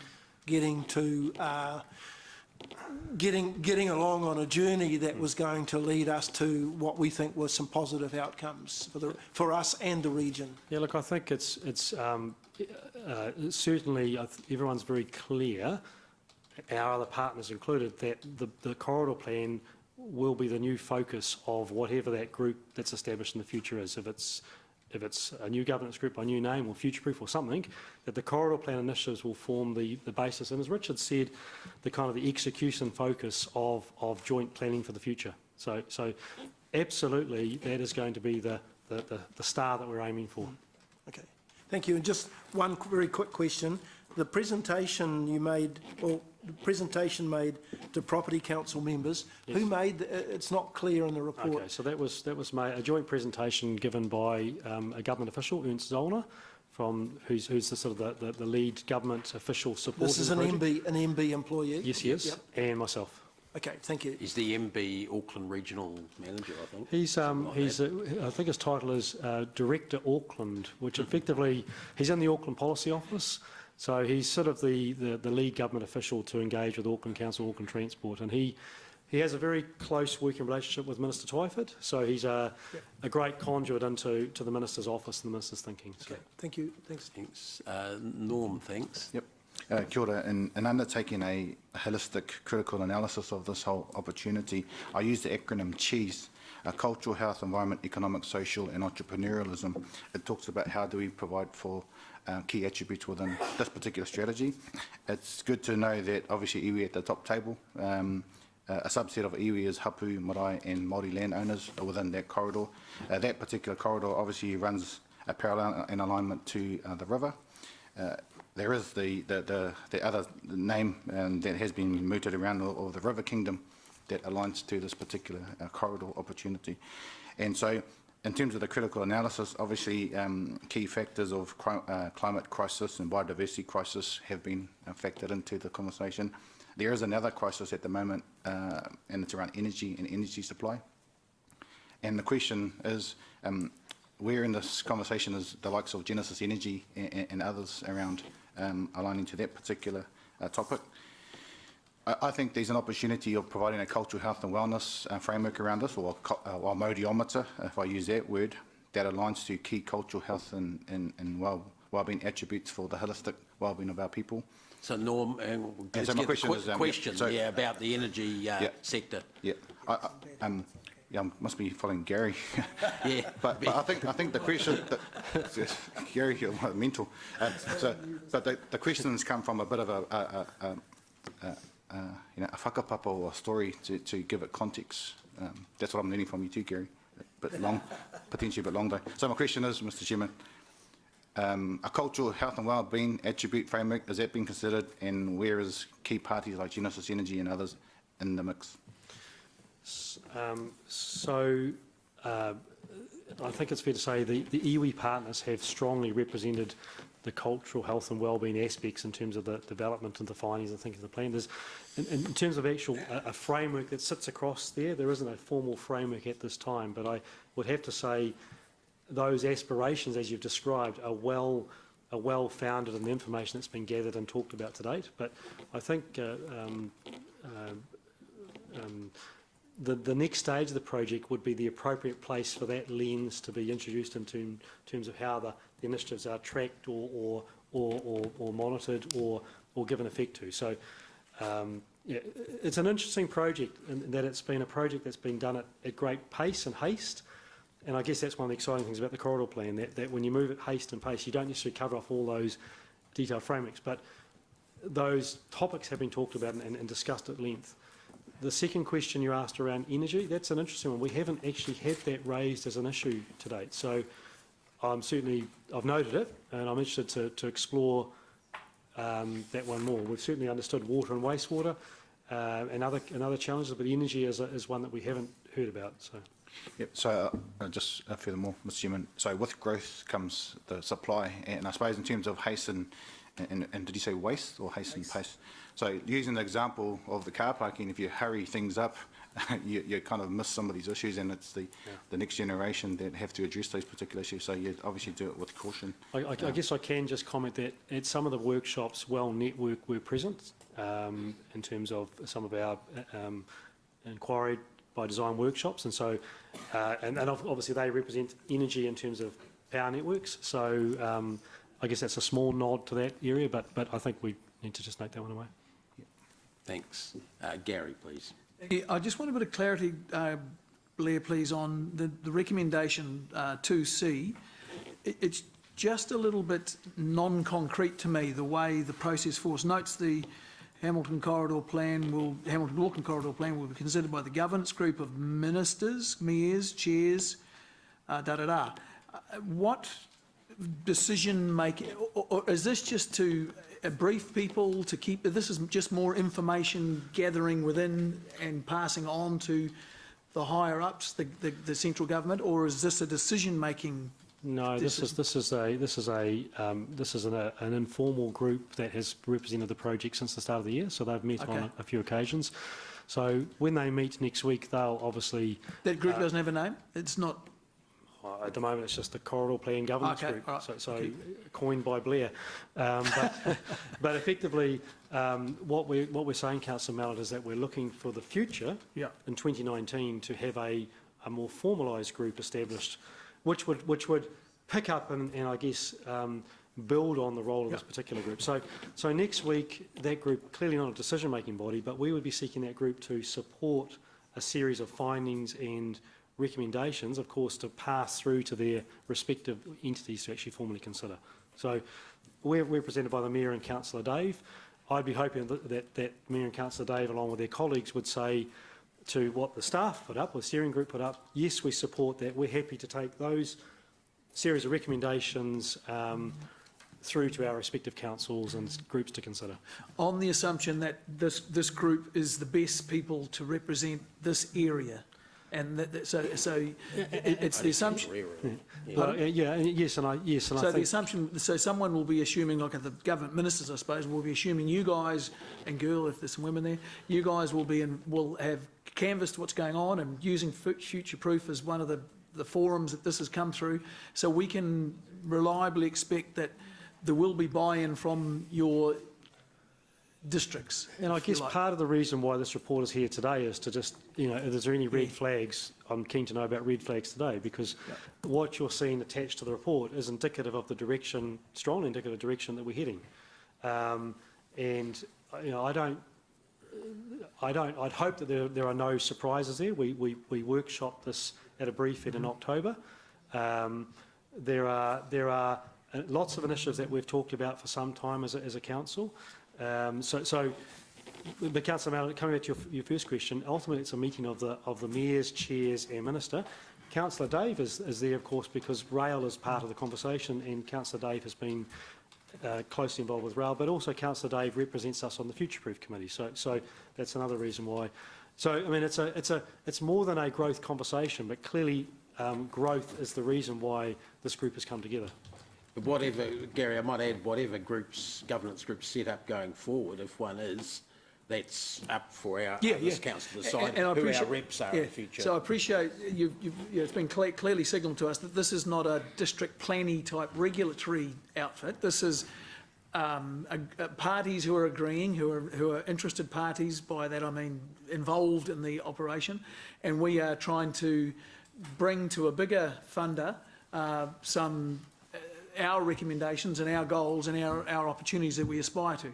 Yeah, and I think, if I'm frank, we're trying to circumvent the traditional planning processes to try and cut to the chase in terms of what's happening in the corridor now, what's happening in the corridor in the medium term, and what's the potential in the long term, looking at a whole range of factors, and then looking at what investment is required, where is it required, where are the real opportunities, and how can the government help us accelerate some of those opportunities. And so, if you look at it from that context, absolutely there's a planning RMA element to that, but there's a whole lot of other factors which are not planning, and this is where we're trying to, again, break the cycle. What can we do differently from what we're doing now to respond to the growth that has occurred and is likely to continue to occur over the long term across this corridor? Okay, and so in terms of hierarchy, decisions this group make, and the decisions this group make reflect us, whether we agree with it or not, but it will reflect all the local authorities, I assume, who are involved, and those are the people involved in, what do we call it, Future Proof. When we start clashing with district plans and regional plans and things like that, what's the process then? I mean, that's something to be worked through, Gary, down the track, but I guess that's where something such as the Urban Development Authority may be a tool that may help certain growth propositions circumnavigate those challenges. I mean, the RMA doesn't go away, but what we're wanting to explore here is if we accept that growth is going to continue over the long term across the corridor, we need to find ways that we can respond to the growth.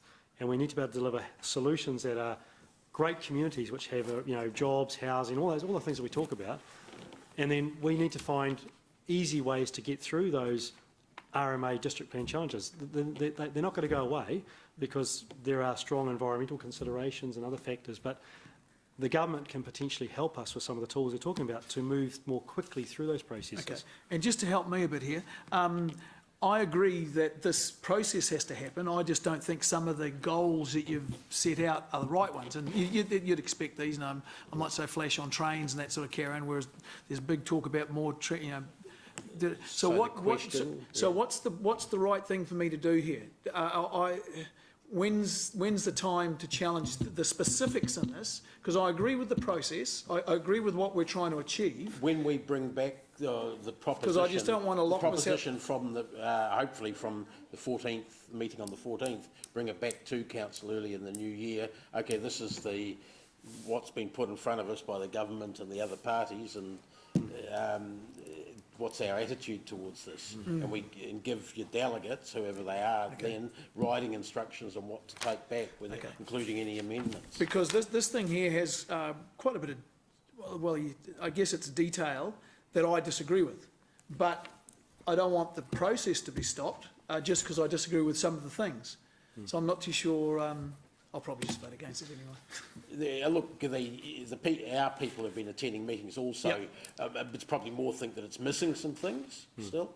And I think, Councillor Mallett, I understand that there will always be projects that individual either councillors or councils in whole won't agree with other councils. But if we stand back and just take a bit of a bigger picture here, if we agree with the concept that planning at pace in a different way with the government at the table and iwi at the table and our other councils to try and look at some long-term thinking that will respond to growth and then utilise new tools. If we support that concept, that's ultimately what this is about.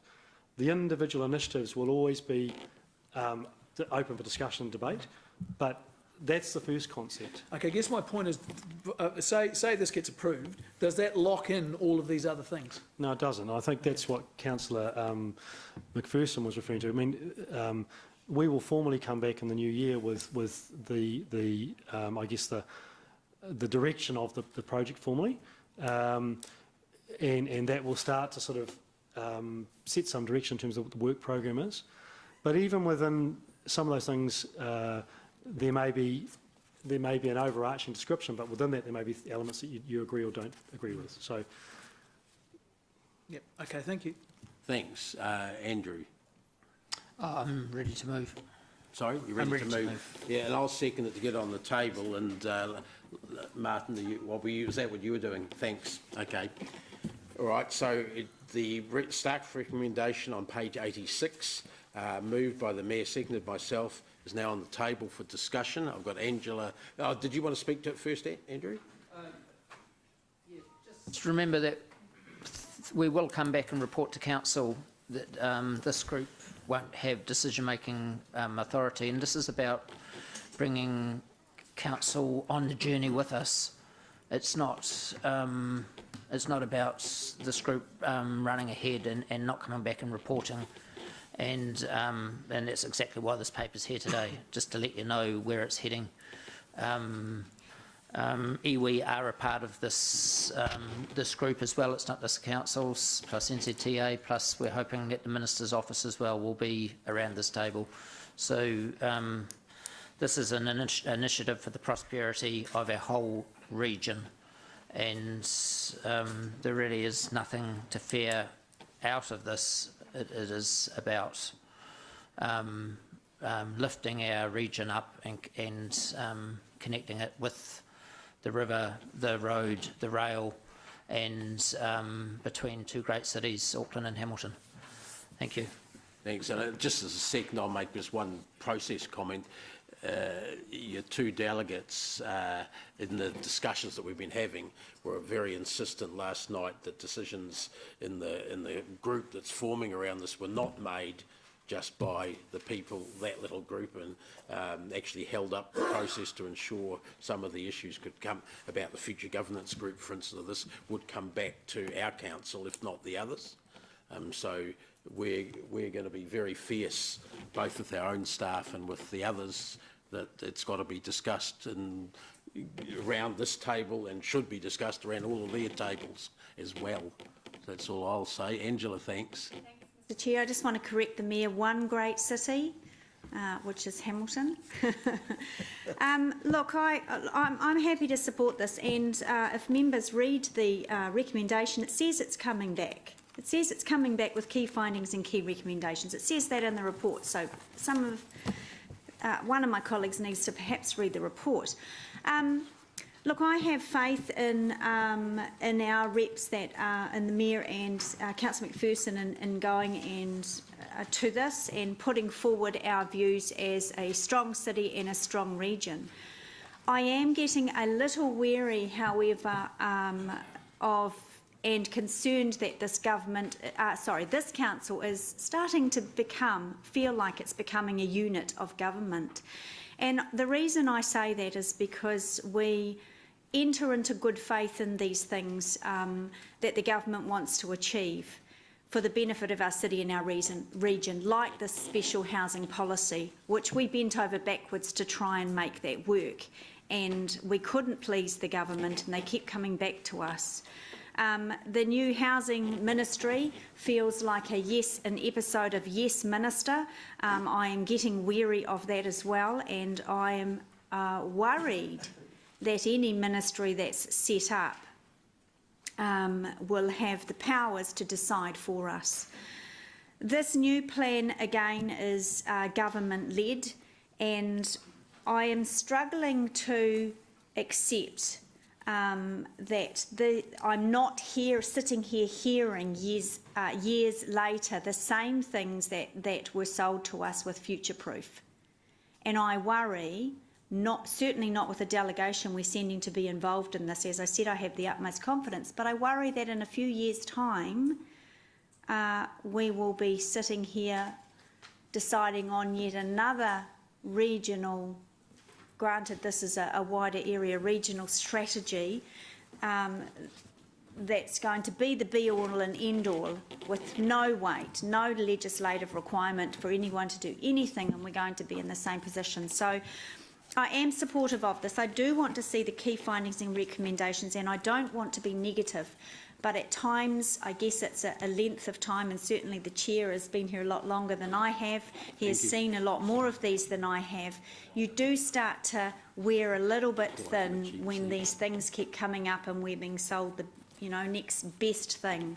However, I am supportive, and I do enter it with good faith. So I'm expecting big things from the Mayor and the Chair. No pressure. Thank you.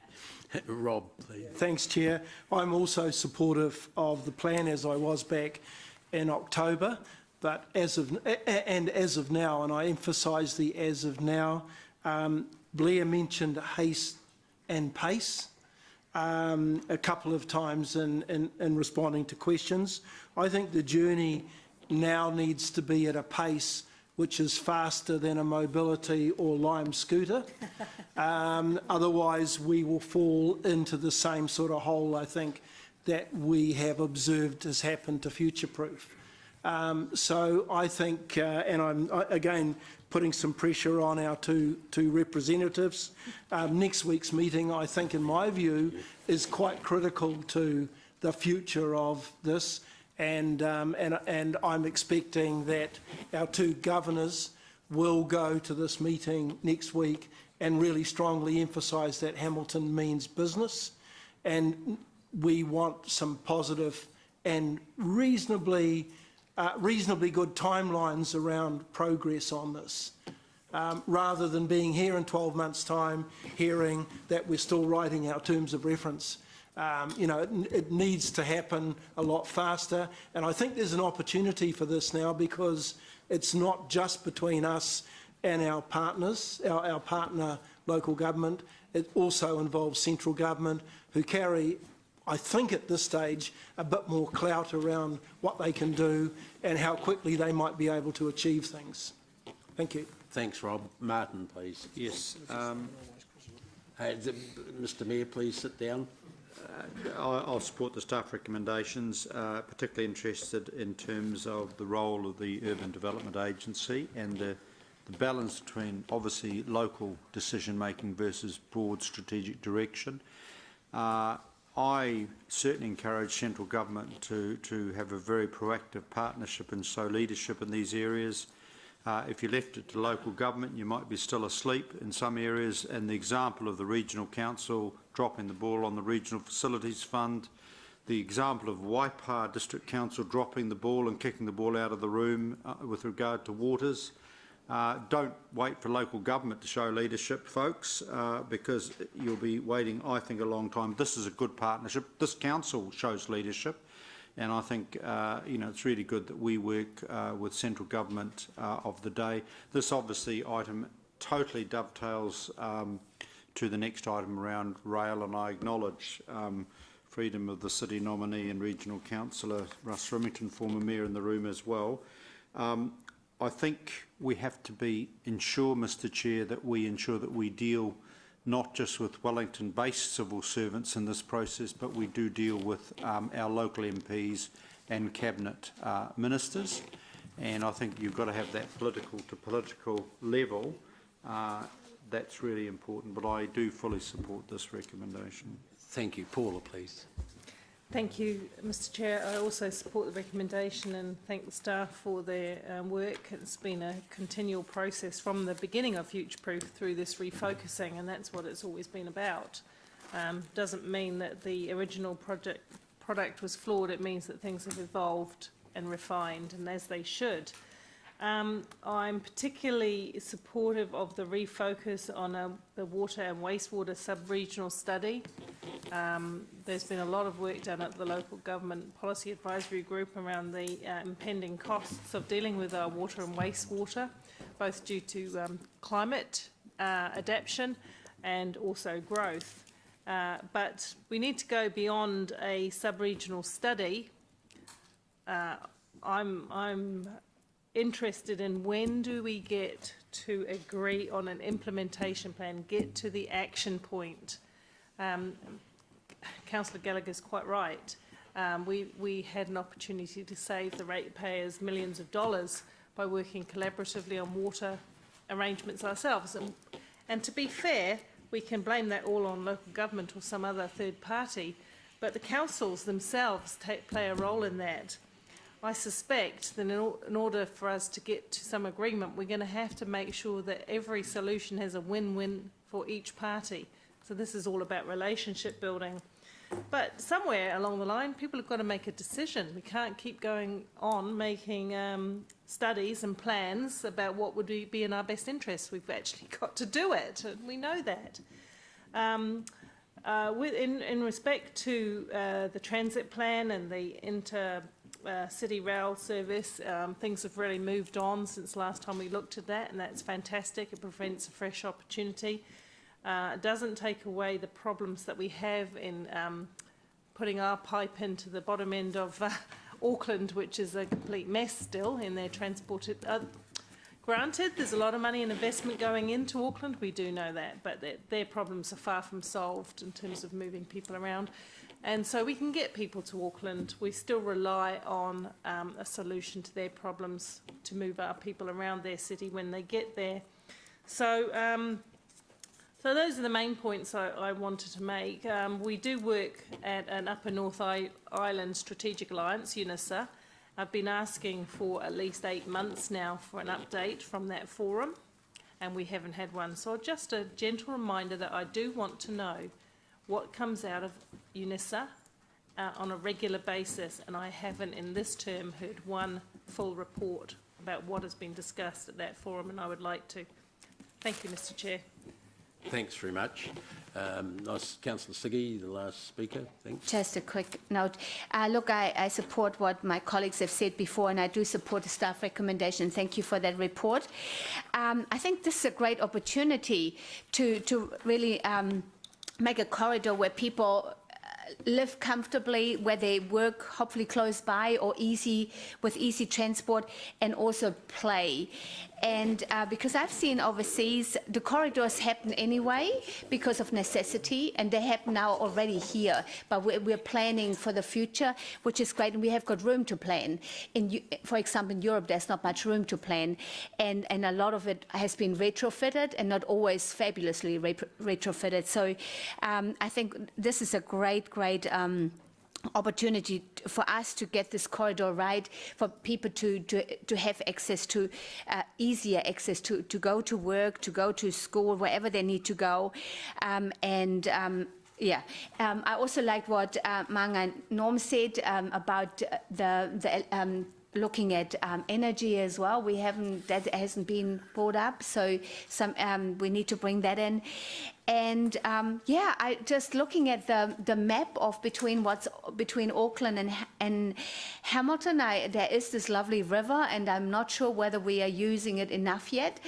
So that's something that's been has been used overseas a lot. Of course, we are a lot smaller and not as dense, but maybe that's something we can put on the list as well. Thank you. Thanks very much, Siggy. Look, I'm going to move to a vote now on the board, I think, just on this to get it formal. If that's okay, councillors, thanks.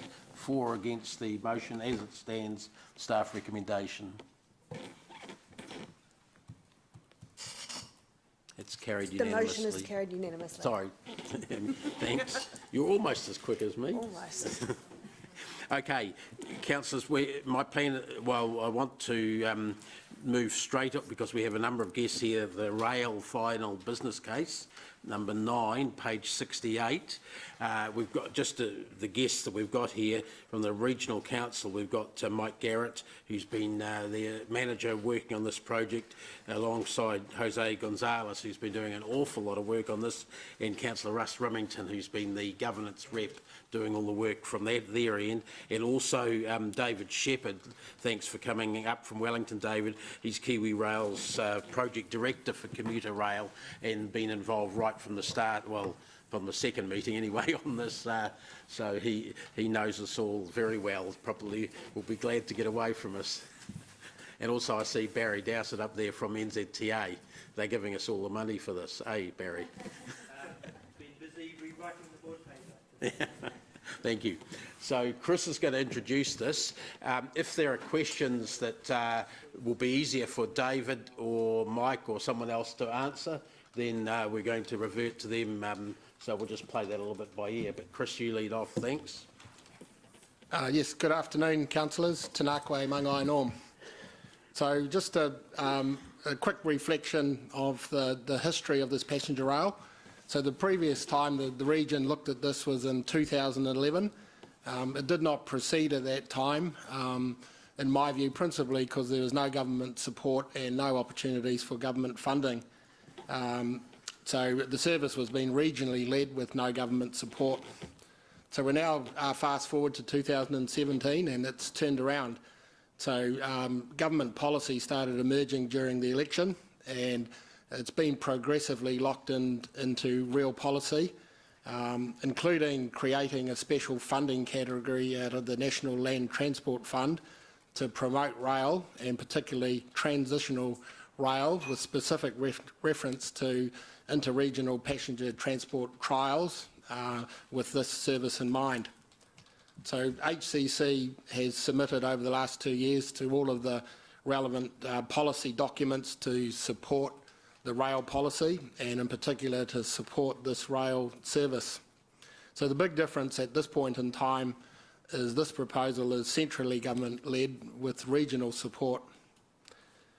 So at the high-level context, the corridor plan, and councillors have just had a presentation on that plan. So at the same time as this emerging rail policy, the work has been progressing with central government on the Hamilton to Auckland corridor plan. So I think you heard that the corridor plan work is highlighting the importance of the corridor connections and the role that passenger rail can and will need to play into the future. So the government vision is for rapid regional rail, which Blair indicated, in the long term. And the short term, the start-up service is the first step towards that vision. So when this started about a year ago, the Minister asked his agency, which is Ministry of Transport, which was unusual for us, to lead the development of this business case for this service. It's taken a very much a multi-agency approach over the last 12 months, and we've had representatives on the working group of the Ministry of Transport, Treasury at times in the early days, and that was more when there were still big question marks of where the funding would come from, as the decision's been made to fund out of the National Land Transport Fund. NZTA have taken more to the fore on that, and Treasury sort of backwards. We've certainly had NZTA around the table, and some really valuable help and assistance from them. Megan Kettle in particular, who's got a good link to the corridor work.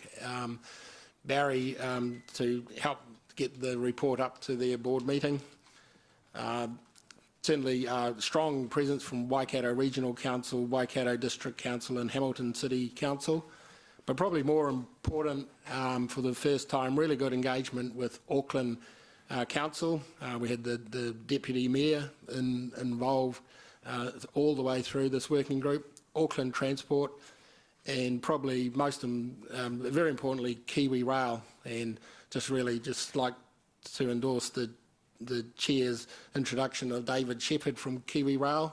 David's played a really important role all the way through this in providing advice and expert advice on passenger rail systems and what's required. So this working group has been supported by a range of experts to help us put the report together. So look, the net result is a very comprehensive single-stage business case. It's scheduled to be considered by the New Zealand Transport Agency Board on the 14th of December 2018, so just in a week or so's time. Due to the significant amount of investment proposed from central government. So prior to it going to the NZTA board, endorsement has been sought by the 3 partner councils. So Waikato Regional Council has considered the business case and they endorsed it on the 21st of November.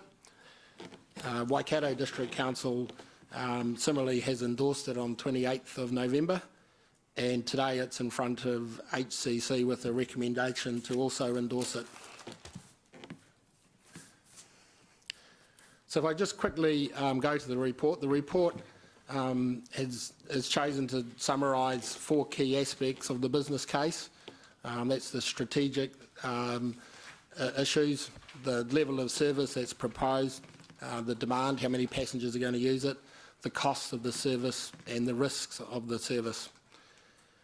So in terms of the strategic case, the background to this is, particularly since 2013, we've just seen an exponential growth in interregional light vehicle traffic on the roads. It's making our trips unreliable, longer and economically inefficient. So the travel times at this point in time are approximately equivalent to the train service that's proposed. But I think it's easy to see that as you project into the future, that the issues with the road transport are likely to get worse. So strategically, the problems statements that the business case is trying to solve is that significant increase in demand and traffic driven by the growth and the reducing level of service on the current transport systems. The second big problem statement is that there are limited travel options in a lot of the areas that are facing high growth, and it's reducing the viability and livability of some of those areas. So the working group decided that if we could solve those problems, it would result in improved journey times, improved trip reliability, improved access for social and economic reasons, and improve attractiveness for growth. If I could just quickly move to level of service. So on page 80, there's an attachment there which is intended to describe the level of service in its entirety for the startup service. So a key feature of that level of service for the startup service is what we call a connecting service. So it will be a train service at peak times that goes from the Hamilton stations through to Huntly and through to Papakura. And then there's a connection onto the Auckland Metro to get through to Britomart. So the work that we've done indicates it's a very real possibility for the next stage of the service within 3 to 5 years to explore a through service right through to Auckland. That will be made possible by some of the work that's happening now on the Auckland Metro system, and particularly CRL, the Central Rail Link project. There's some funding now being approved for third mains and electrification. So at that point in time, there are possibilities to merge or evolve this service into a through service right through to Auckland downtown, possibly the Strand. So on page 82, I've put a slide in there that summarises the demand. So the business case has been predicated on achieving a demand of about 200 passengers per day in year 3 of the operations. So look, that demand has been estimated by a number of means, including a market survey. So we've taken every step that we could to interrogate the existing transport models of Auckland, Waikato transport models, a demand survey.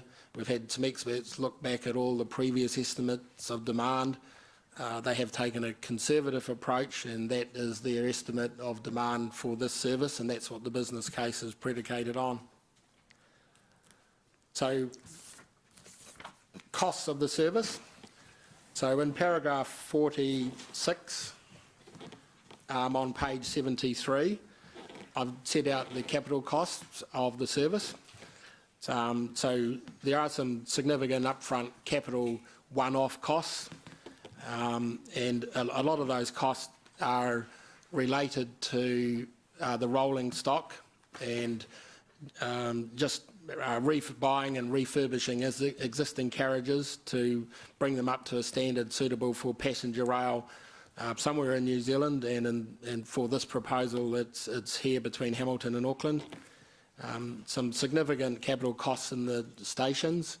A lot of those costs are for putting a platform in between the up line and the down line of the main rail station for us in Rotokauri.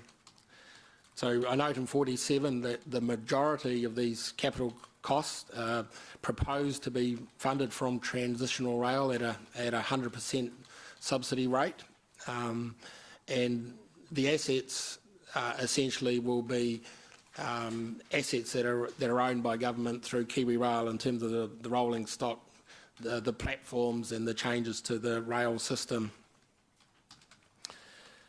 I'll end up coming back to Hamilton Council's involvement in this and the costs for us. The second cost is the operational cost to run the service, and I put as attachment 3 on page 83. There's just some pie charts there that show the split of the operational cost.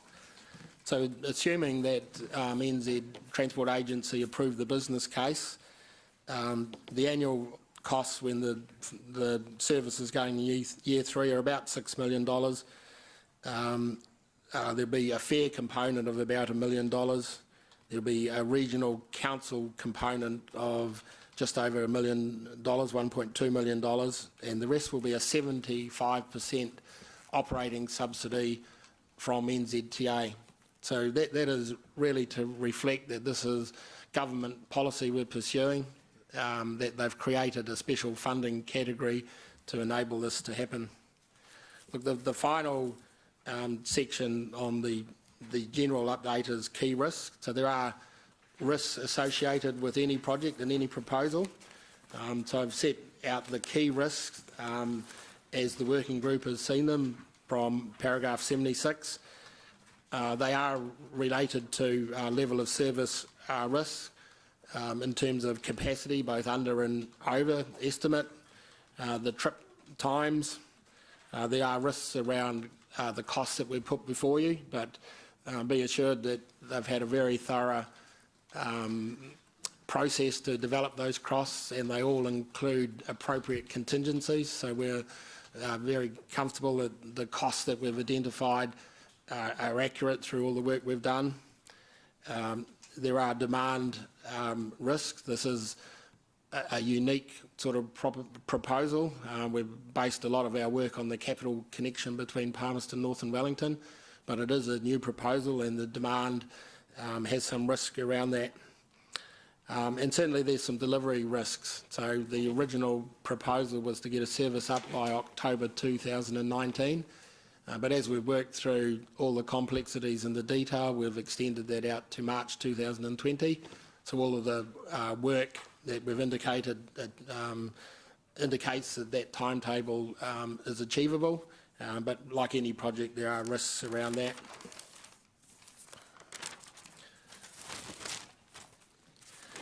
So I just really wanted to just jump finally to the implications for the local council partners in this proposal.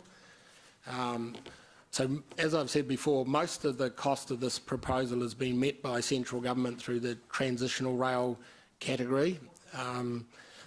So I'm starting to talk to paragraph 49 on page 73, the implications for Waikato Regional Council. So Waikato Regional Council, their role in this is the operator of the service.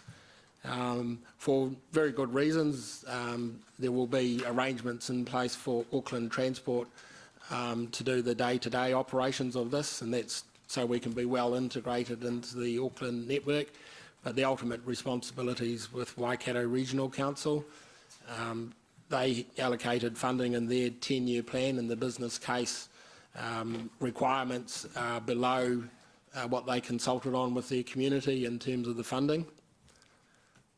Waikato District Council on page 75, paragraph 53, their role in this, like ours, is to part fund some of the infrastructure at the rail stations required. So the startup service has a rail stop at Huntly. There's an existing rail station there, but it needs to be refreshed. So the central government out of transitional rail will do some work on the track and lift the height of the station. But there are costs for Waikato District Council to look at additional lighting, security cameras, parking, etc., those types of things for passengers. So once again, they allocated funding within their 10-year plan, consulted on with their community, and the business case indicates costs below their funding availability. And for us, and importance for this meeting, is the implications for Hamilton City Council. So page 75, paragraphs 57 on, I've put a lot of detail in terms of our costs. So I would probably just leave it with the fact that our costs, once again, as indicated in the business case, are under and well under the funding provision that we've made in our 10-year plan. If you look at paragraph 67, it sums it up. So the estimate of our share of costs at the moment is, at a subsidy of 51%, is about $6.2 million, and that includes the purchase of the park and ride. The business case that's going to NZTA is looking to take advantage of the enhanced fare opportunities that exist at the moment, requesting 75% fare If that was accepted by NZTA and their decision across all of the components, our costs would come down significantly. I think that would probably fall, Mr Chairman, into the category of reinvestment back into transport, but we need to work through that. So, councillors, that is a quick sort of summary of the business case before you, and I'm happy to answer any questions. Thanks. Just before we do, I'd like to welcome Parakafia McLean, Regional Director, I think that used to be the title, it's changed a bit, of NZTA, who is fairly well known to us now. Welcome. So we've got a question list. Gary is first. Excuse me. Thanks very much, Chris.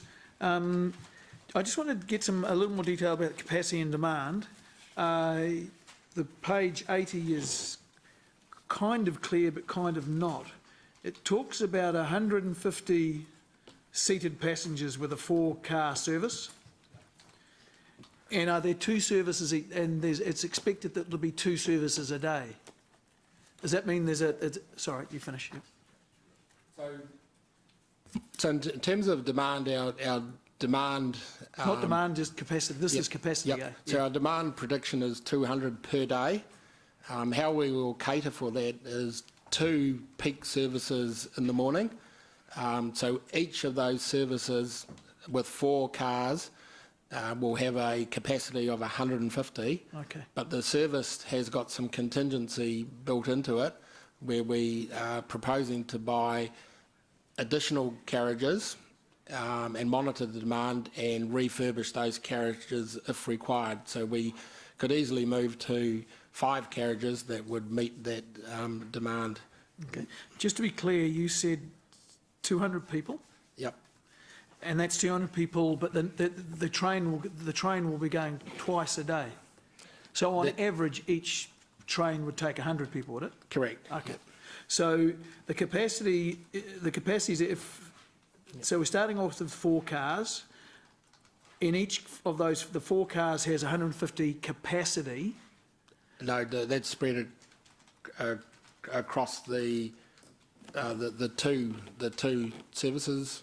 No, that's per each. Sorry, yes, yep, per right, each. Yeah. Okay. Yep. So there's a what do you call the one in front? There's a locomotive, and then there's behind that. Consist. Yeah. A what? A consist is the whole deal.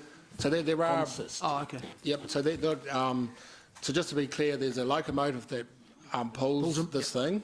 There's one particular carriage that needs to be fitted out with a generator, which reduces the seating capacity. There's another carriageway which will have accessible toilets and a cafeteria in it, so that's got a different capacity.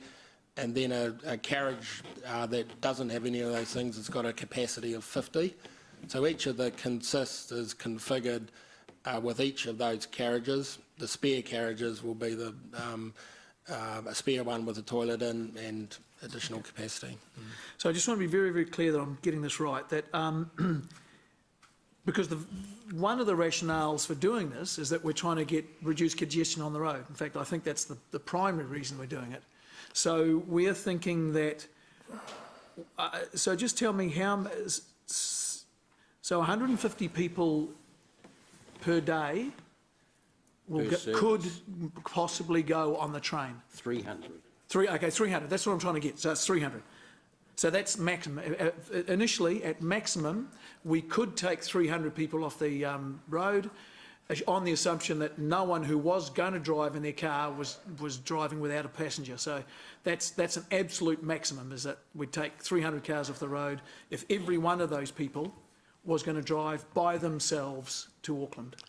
That's correct. Okay. But I just correct you, it's not, congestion is not the significant driver in this. So the way the benefit cost system works, those non-user benefits, which are congestions, are only 20% of the benefits. Mm-hmm. So the benefits are related to user benefits for the people using the train, and the opportunities for growth on this corridor are quite relevant in this case.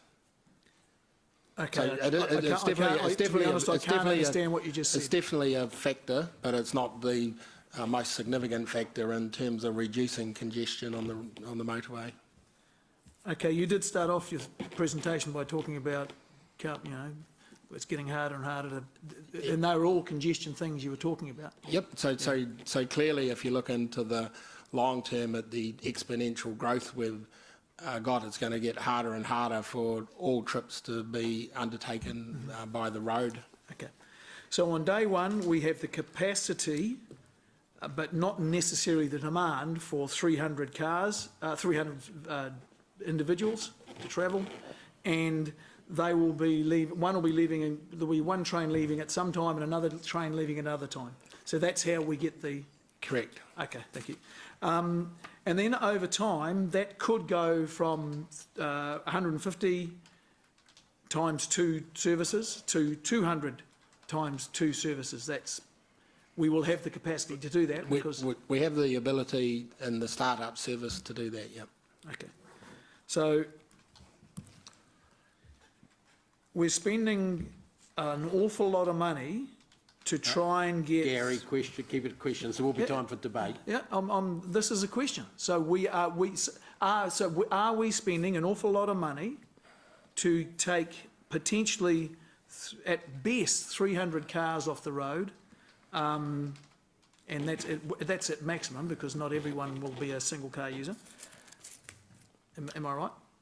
You are when you're looking at the aspect of congestion. No, I'm not talking about congestion. I'm just saying taking cars off the road, whether it's an empty road or a chock-a-block road. We know it's a chock-a-block road, but is that's right. That's the simple maths of it, isn't it?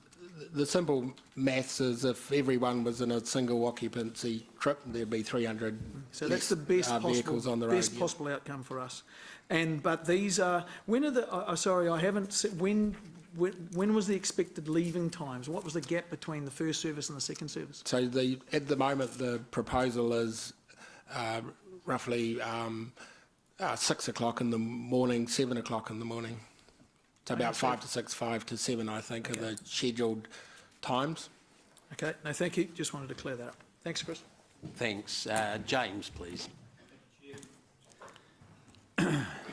Okay, so I had a look at the timetables for this thing. It was going to be 5:50 in the morning and 7 a.m. So you're saying 6 o'clock. What is the expected travel time? So the expected travel time is about 2 hours 30. Yeah.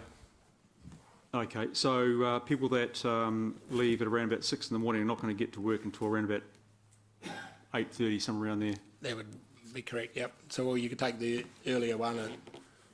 I know at 6 o'clock, that's right, correct, yep. No, that's all the way through. Can I just suggest that on that subject, look at the top part of the graph on page 80, which actually shows you the times for the different components. So what is the return time? Return times in the evening for this service? I can't see that anywhere. The return time is assumed to be similar. Just getting a nod. No. What time is it leaving? What time does it leave to come back? That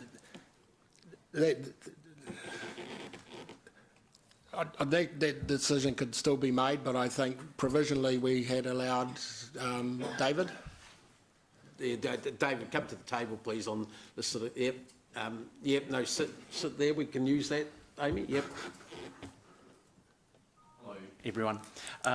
So basically, the timetable is still to be absolutely nailed down with regards to the timetable committee that's made up of Auckland Transport and other kind of users of the network.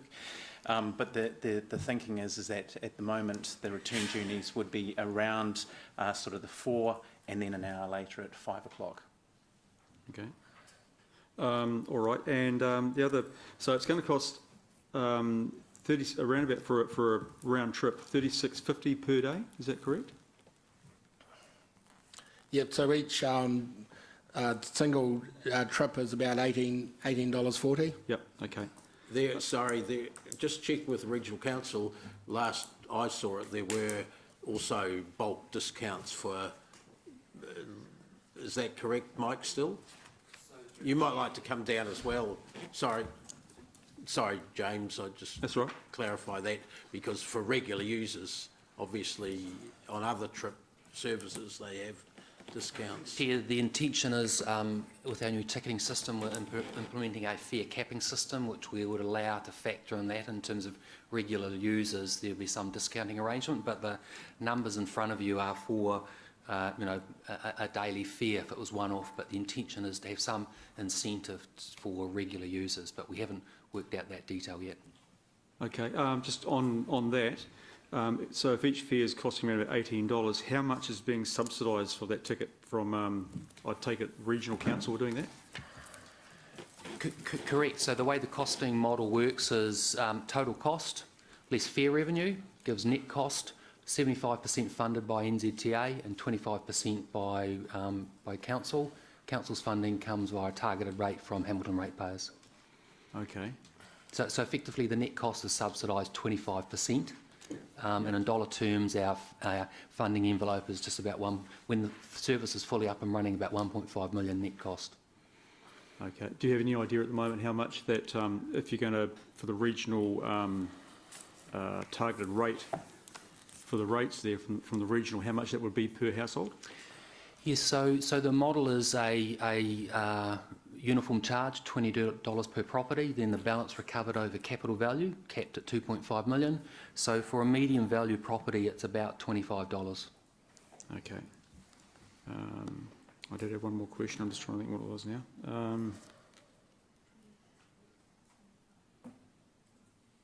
Now when this went out to public consultation, it might sound like a funny thing to ask, but when we got responses from the people that said they would use the service, was there any indication in there, and I know it's a hard one to ask, but how much those people earn? So through, I guess there's a couple of consultations through our long-term plan. We consulted on it through our consultation document, and we had just over 134 submissions. 59% were in support. No information there with respect to how they earn. Mike, sorry, just to help, what about that user survey? Which the Mobius survey, I don't know if that collected income levels? Yeah, they did collect that. Yeah. So the question is, do we know, in terms of those prepared to pay their average earnings, we won't know that level of detail, will we? No. Okay. Yeah. Thanks. Thank you. Okay, sorry, Siggy's next. Mr. Chair. We heard from a workshop last week that really public transport works best when it's frequent. So is there in the foreseeable future that we will have more frequent rail services? Look, that is certainly the long-term vision. So this is a start-up service just to prove the service and grow patronage is the goal in this one. Okay. Look, as you move through to the medium term and a through service to Britta Mart, and then through to your long-term regional rail over a long period of time, we expect, and I'm sure I'm repeating what David Shefford keeps telling me, the service needs to grow and evolve and improve frequency and time to be successful. So this is a start of the journey, but we do need to be focused all the way through as the region grows and the corridors are developing to improve frequency and improve travel times. I think, Siggy, I'm going to add to that because the two Ministers of Transport, Julianne Genter and Phil Twyford, were strongly advocating the possibility of what we call inter-peak service, up in the morning, down in the afternoon sort of thing in between these. Okay. As a third service for the day, and Hamilton city reps were quite keen on the idea. When the costings came back for that, it was felt that adding that in at the starting point was too high. But it's definitely been looked at and some calculations done. Okay. Now, I might have missed something when you did your report, but is there a way to make it faster, the train? Is there any possibility? Rocket engine on the back. Yep. So look, David's probably best to answer that, but it'll come down to sort of network improvements across the track. So David, I'll hand that over to you. So in reality, The network condition will dictate the kind of the speeds that they are able to get up to. The actual carriages and the locomotives can actually get up to 100 kilometres an hour. And they're rated for such. The network, as it currently stands, is ostensibly a freight network, and therefore it's operating at a lower level. I would suggest closer to around 80. And then there are sections of the track, particularly through the Whangamarino swamp, that are at a lower level again. But this is part of the longer term discussion around the level of investment that we're seeking to achieve in mass transit systems. And if you're going to a higher speed, because to pick up on your point, for it to be successful, you really do need to have a short journey time, you need a high frequency, you need a high level of service. You've got to have the value for money and the reliability. And this startup service ticks 3 of those very well. But frequency and speed, it's quite frankly, it's not sufficient for a long-term proposition. So we've got to do work in that area. Okay. And just one more quick question. You talked about two more.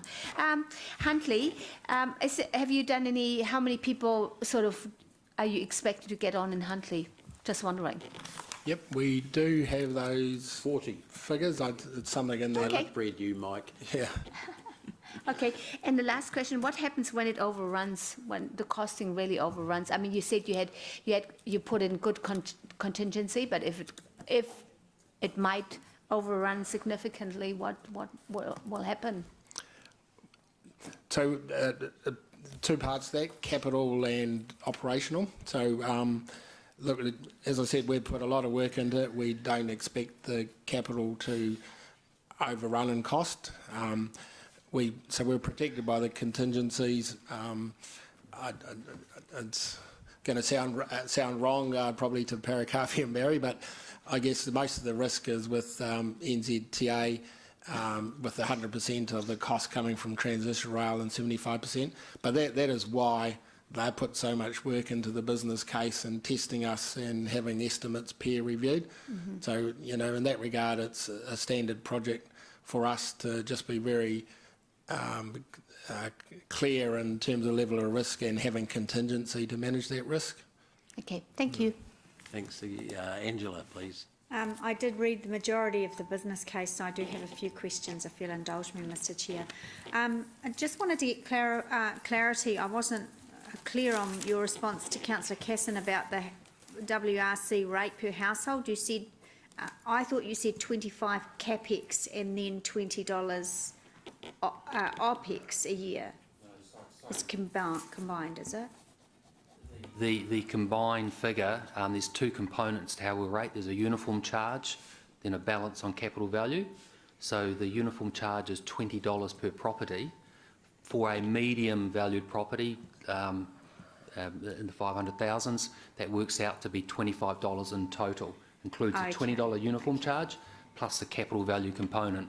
Lower value properties obviously would be a minimum of 20, increasing. But as a simple message to a ratepayer on the street, I would confidently be able to say your WRC bill will be around 25. Your contribution is an average of $25 a year. For a medium value property, so $1 million property will pay a bit more. But but that's $25 as a figure that has been banded around, Councillor. Great, okay. What were some of the other reasons, I'm not sure who I'll be directing this to, other than cost for not delivering the service on a Saturday or public holiday until year 5 of the service? It is a Saturday, but not a Sunday. Sorry, a Saturday. The reason, I have got Sunday down, the reason I'm asking that is the possible revenue generated from large events from Hamilton passengers going to Auckland and back again. Yep. So I'll answer that and David can chip in. So when we started the service, it was definitely the goal to have 1 service per day, Saturday and Sunday. So the proposal that you're looking at today has definitely got the Saturday service in. But we recognise that there's a significant amount of work happening on the Auckland rail network over the next 3 years. So Kiwi Rail or Auckland Transport are proposing to take the rail line, what they call a block of line, on Sunday, probably for the next 3 years out, to allow that to allow maintenance, I think, of the network on that day. So effectively, it's not possible for us to be on a Sunday until about 3 years' time. And so we'll be keeping an eye on that possibility as we move through the trial. Will there be opportunities from the day one of the service, if there are large events, to be able to put on, keeping in mind an extra service on the days that it's going to be operating? So keeping in mind that we can't, when the track's being worked on at any point. Yeah. I'll answer for Mike, but he can correct me. Yes. Yeah, that's it. That's all I need to know. Mike? Sunday availability, there's a chunk of the is not available, so yeah. Yeah, and the cost, I guess, of putting on a special event. So the opportunity is definitely there with the rolling stock. Yeah. When you talk about loading factor through the business case, I'm assuming that means the number of passengers. Is that what loading factor means? It's the yes, I think so. It's the proportion of the total space available, the capacity. 75% of 200 is 150. Okay. So, because I was questioning how in the business case you came up with a loading factor for the off-peak Saturday service of only 20%. Does that mean you're only expecting 20% capacity, or am I mixing my words? Yeah, I think the demand for the weekend service was fairly unknown to us, so it was an assumption made, and that was, you're correct, that's what the loading factor was, just I think it was based on advice from Kiwi Rail and what they might expect, but it was hard to arrive at that figure. Yeah. David, Basically, our experience, currently the Capital Connection, which is a lot of where our learnings have been based on, doesn't run in the weekends. So we don't have a weekend patronage basis. That said, a commuter operation is very different from what's going to happen on the weekend. They're a different customer. And so that dynamic needs to be really understood. And I think part of the opportunity that this proposal presents, and why I think NZTA and others are so interested in this, is that as a startup we will learn a whole lot, and we will learn about the customer, and we'll learn about their needs and dynamics before we go and invest significant amounts of money. That will be, much larger numbers than what we're talking about here, to put in a level of service that actually will kind of create the demand and the growth that ultimately you're looking for. Yeah.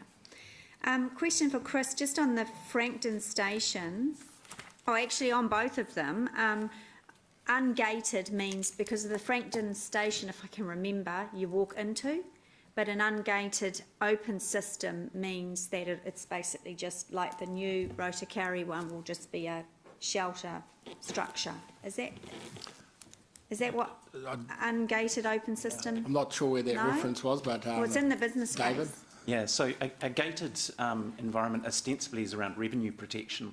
So you will need to go through a gate with your kind of car to let you into the area. Yes. And ungated, it doesn't matter what structure it is at all, it's just whether you have effectively gone through a gate from a revenue protection. Oh, yeah, okay, I understand. So I guess I'll just split that question then. So the Frankton station, in terms of, because in the report it's saying when the council won't have to invest in any funding for the Frankton station. Yeah, but it's not going to be manned, is it? Or womaned? No, it won't be manned, so staffed. It won't be staffed. Won't be staffed. So we believe that the Frankton station is at a standard that won't require significant work. And there's no staffing proposals. The staffing will be on board staffing. So just to be clear, that, the station actually won't even be open. Yeah. So, there are questions around toilets provision. Actually, what we will be pushing towards is that effectively people use the toilets on board the train. So anybody who is waiting and the like, or waiting for people, will not be able to use those toilets at that station. In part, this is to try and keep the costs base down from a start-up until you kind of know what the demand levels are, and then obviously it can come back and determine what services or additional services you want to add. Because Kiwi Rail owns the station. They do. Yeah. Chris, so 6.2 million is the total cost for HCC for this project. We had 2 million for the new rail platform in the LTP. We have already spent 6 million on the land purchase, and we had 10 million for the Rotakari Park and Ride. So you're saying that 18 million with NZTA subsidies is now 6.2 million? Yeah, is that correct? At the 51%. At the 51% could be, if we talk nicely, could be more subsidy, right? Yeah. So if we did achieve 75.5% on all of the components of the service as per the business case, our costs would reduce to 3.1 million. So we're already better off by $12 million.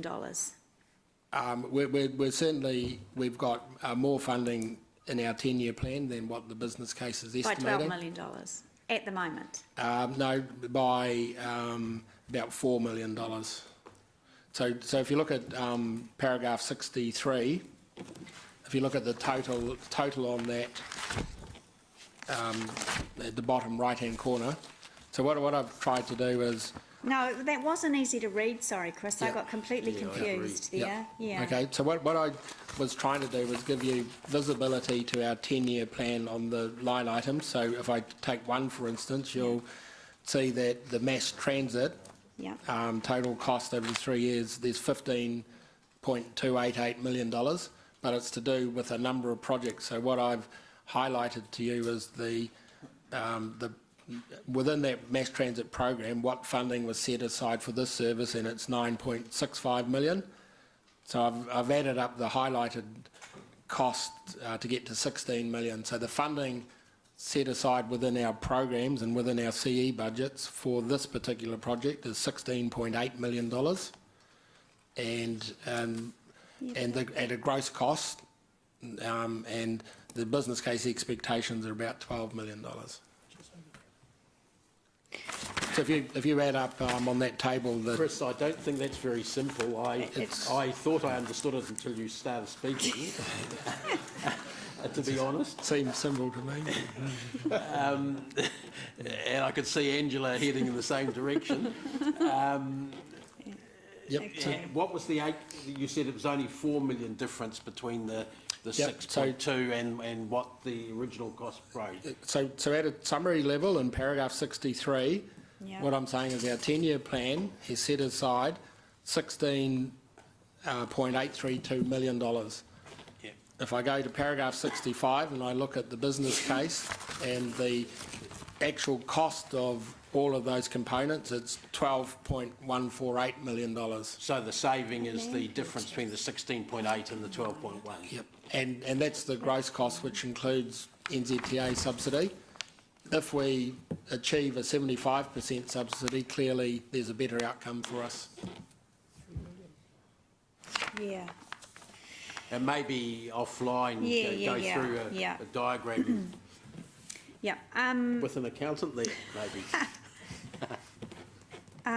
Just the issue of electrification, which is to be completed by 2024. Obviously, electrification makes things a little bit faster, to Councillor Henry's question. Will that require any further investment from us? I'm assuming it won't, but it may. I mean, when you electrify tracks, does that mean carriages or change? And so I don't expect there will be any cost for us as a Hamilton City Council. David, you can answer that. Yeah, so electrification at the moment is just going through to Pukekohe. And in truth, that's a lot of what the Sunday works are about. Just to pick up on one point, having electrification doesn't necessarily make the train any faster. No, it doesn't. No. Okay. So it is the network and the rolling stock that all it is it's a different mode of power.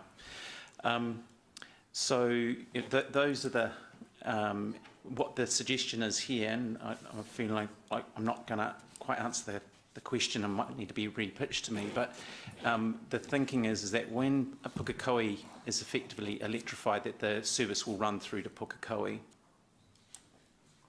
Okay, I think. But electrification in its own right doesn't change what you need on the council needs to provide on the ground. Not at all. Yeah. Just two more questions. Chris, I couldn't find anywhere any operating costs from start of the service. I probably could find them through the LTP for the park and ride, but will there be anything in terms of the two stations? There are operating costs, and we've included those in the 10-year plan budgets. Okay, but they're not in this report. Can you remember them off the top of your head? Yep, that's something like, I think the park and ride was something like $60,000 a year, and that might have included the rates as well, and that was in the report when you purchased the land. Yeah. And I think we made an allowance of about $40,000 a year, something in that order. Okay, and just final question. I read the risks in the business case, and they're touched on in the report. I didn't see that one of the key risks was that the service fails not to meet capacity, but in terms of passenger expectation. And it is I would think it would be a key risk from day one if they walk in there and, you know, there was, being silly here, but cardboard seats and no Wi-Fi, and the only thing we sold in the cafeteria was orange juice. So I think we get one shot. What would you like in the cafeteria? Oh, I'll give you a list, Pies. And of course, Councillor McPherson, the chair, would know. We have had a experience in a trial service before. So, what guarantee can we have that we really understand what the customer's expectations are and how we will really manage that risk? Because cost-cutting exercise in something like the customer experience is, for me, a severe risk or serious risk. Can I start that one off? I'm sure David can jump in, but this is part of the real value that David added into our working group, because we did start this process with a really cut price service, and I think what David brought to the table, this very issue, if you do that, the service is likely to fail. So we spent a lot of time trying to get that balance right in terms of the right level of service to be successful. And I think the cafeteria was a classic example of that. Sure. So we traded on David's experience with the customers on the capital connection and how important on a commuter service something like a cafeteria is. So the cafeteria is in there because it's a level of service that attracts a certain type of customer and which we're trying to do. So we ended up actually improving the level of service over time from our expectations to deal with that very issue. We've traded on David's experience to try and get the optimum service, because we didn't want to go too high and gold-plated, clearly. And NZTA, that was a real focus of the Transport Agency's review of our business case to make sure we were striking it at an optimum level. So, David, you got anything to add to that? Base it on the experience of the Capital Connection and also the Wairarapa services and what level of service that they provide. Given that you've got the additional journey time, that these sort of, the considerations they're different from a metro configuration. It's interesting, in Wellington, we actually still have 50% of our patronage on the Capital Connection goes to people who are in the metro area. So they actually are selecting a train that ostensibly has a better level of service, and they're prepared to pay a differential to be able to get on that train as opposed to a metro. So we've taken those learnings and passed it through pretty much verbatim, or where there's areas to kind of improve upon things on the known rolling stock that we have. So there are possibly areas where, as Chris says, that the level of provision is actually higher. So one of the things is actually the provision of Wi-Fi, and that's not currently provided anywhere else on a rail service in New Zealand. I know that it's coming into parts of Australia, but that too will be an interesting space to sort of have a look at, as how that the actual uptake of those sorts of things occurs. But yes, the cafeteria, the seating, the ability that you can move between intercar, the toilet facilities, the standard of the rolling stock fit out. What's important to me is actually also the ride condition of the units. All of those sorts of things have gone into quite a lot of detail. David, I will come back to you, but I just want to pick up on that Wi-Fi thing. So you're saying that hasn't been decided yet, Wi-Fi?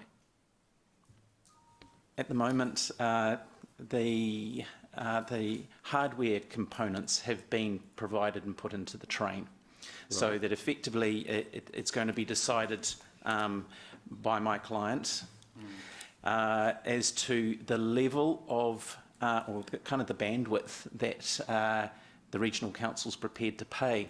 I don't want to go into too much detail, but the reality is nothing's for free. And when people say that they've got free services, they're not. What they are is they're actually poor services, and they're restricted. And you pay for a restricted service, but you can pay for a very fast gold-plated, deliver movies to everybody on the train, but it will cost you a lot of money. So the fact that you've got a hardware provision there says you can deliver a service. It's about how good a service you want to ultimately provide. You've got your finger on the button. I was just going to add to that. There came a strong expectation through from the working group and also our councillors that there'll be an expectation on Wi-Fi. So we've made budget provision for it. What David's alluding to, we need just some further investigation in terms of what service we provide, costing and those sorts of things. But the intention at the moment is to provide Wi-Fi. Whether or not we can afford the gold plate service that David's referred to is just need to work our way through. So I guess I'm trying to drill down into what sort of customers we're expecting. And I'm assuming that these are people who are going to use that net time to work, because you've got around commuter hours, yeah? Okay, cool. I'll come back, David. Chris, you predicated your bit this morning on this has really come about due to a change in government thinking, and with government money being the bulk of this. How at risk is this? Because you've got people like, I'll be frank, you've got people like David Bennett running around out there, not entirely enamoured with the project. How protected are we at this early stage against a change of government and a change of thinking? I mean, I guess what I'm trying to ask is how risky is this? Because I don't see that in the risks at all. Yeah, look, it's just one thing. I think it's predicated on emerging government policy for regional rail rather than funding. Funding just comes along with the policy. So, like, this government is doing a lot of work to revitalise rail and driving that further into policy. So, like every government policy, it is subject to change. All I'd say is this business case is passing a lot of that risk on to central government itself in terms of their investment into it. From Hamilton City Council's point of view, the risks are low, apart from the service failing, which we don't want to happen. Yeah, but I think clearly continuation into a fast regional rail will require government policy support all the way through successive governments. So that is why it's a start-up service, and so that's part of the decision you're making today. Mark, I'll note that this government honoured the policy promises of the last government in terms of the HIF and the loan we got. That was carried through, even though it wasn't a policy as such of the incoming government. Yeah, I guess. I mean, look, how long is a piece of string? But I guess I'm asking, how likely is it that a change of government would be as obliged or keen to honour what this previous government has done? Like, you know what I'm getting at with this question, yeah? Yep, and you can answer it as well as I can. Yeah, okay, all right. Thank you. And David, you said, look, this first stage is we're going to spend a lot of time learning a lot, etc.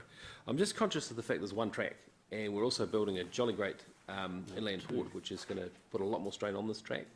How nimble can we be in response to those learnings that we take? I mean, what can we do anyway? I mean, is this the maximum service already? Or is there room to put more trains on, more throughout the day? Because we can't speed it up. The track has a lot of excess capacity. It does? Okay.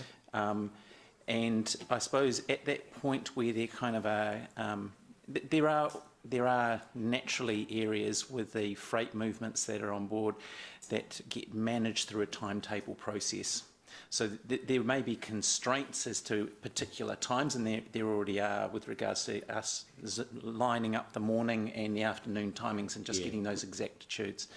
But if you're able to work around those and the various loops and the like, there is a lot of capacity.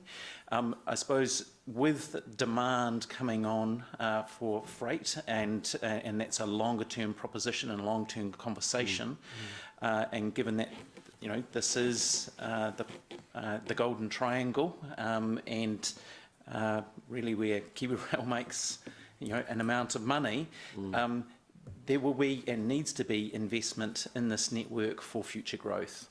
Right. So I suppose what it's doing and what we're saying is to have not only freight being a part of that conversation, but that passenger be a part of that conversation into the future as well. Yeah, so have you got projections on the freight increases?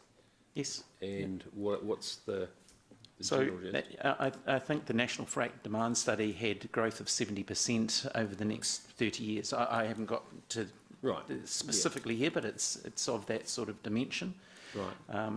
But generally speaking, you're saying there's a ton of capacity for a certain amount of nimbleness.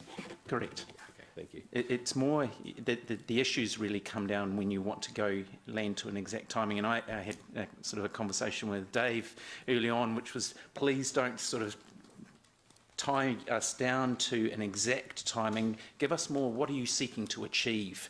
If you're wanting to move commuters into Auckland by 8:30, we can work with that. We will see what we can do. If we try and sort of land quite specifically, then we get tied up just with a network configuration. Right, thank you. Thanks, Dave. Thanks. Martin, please.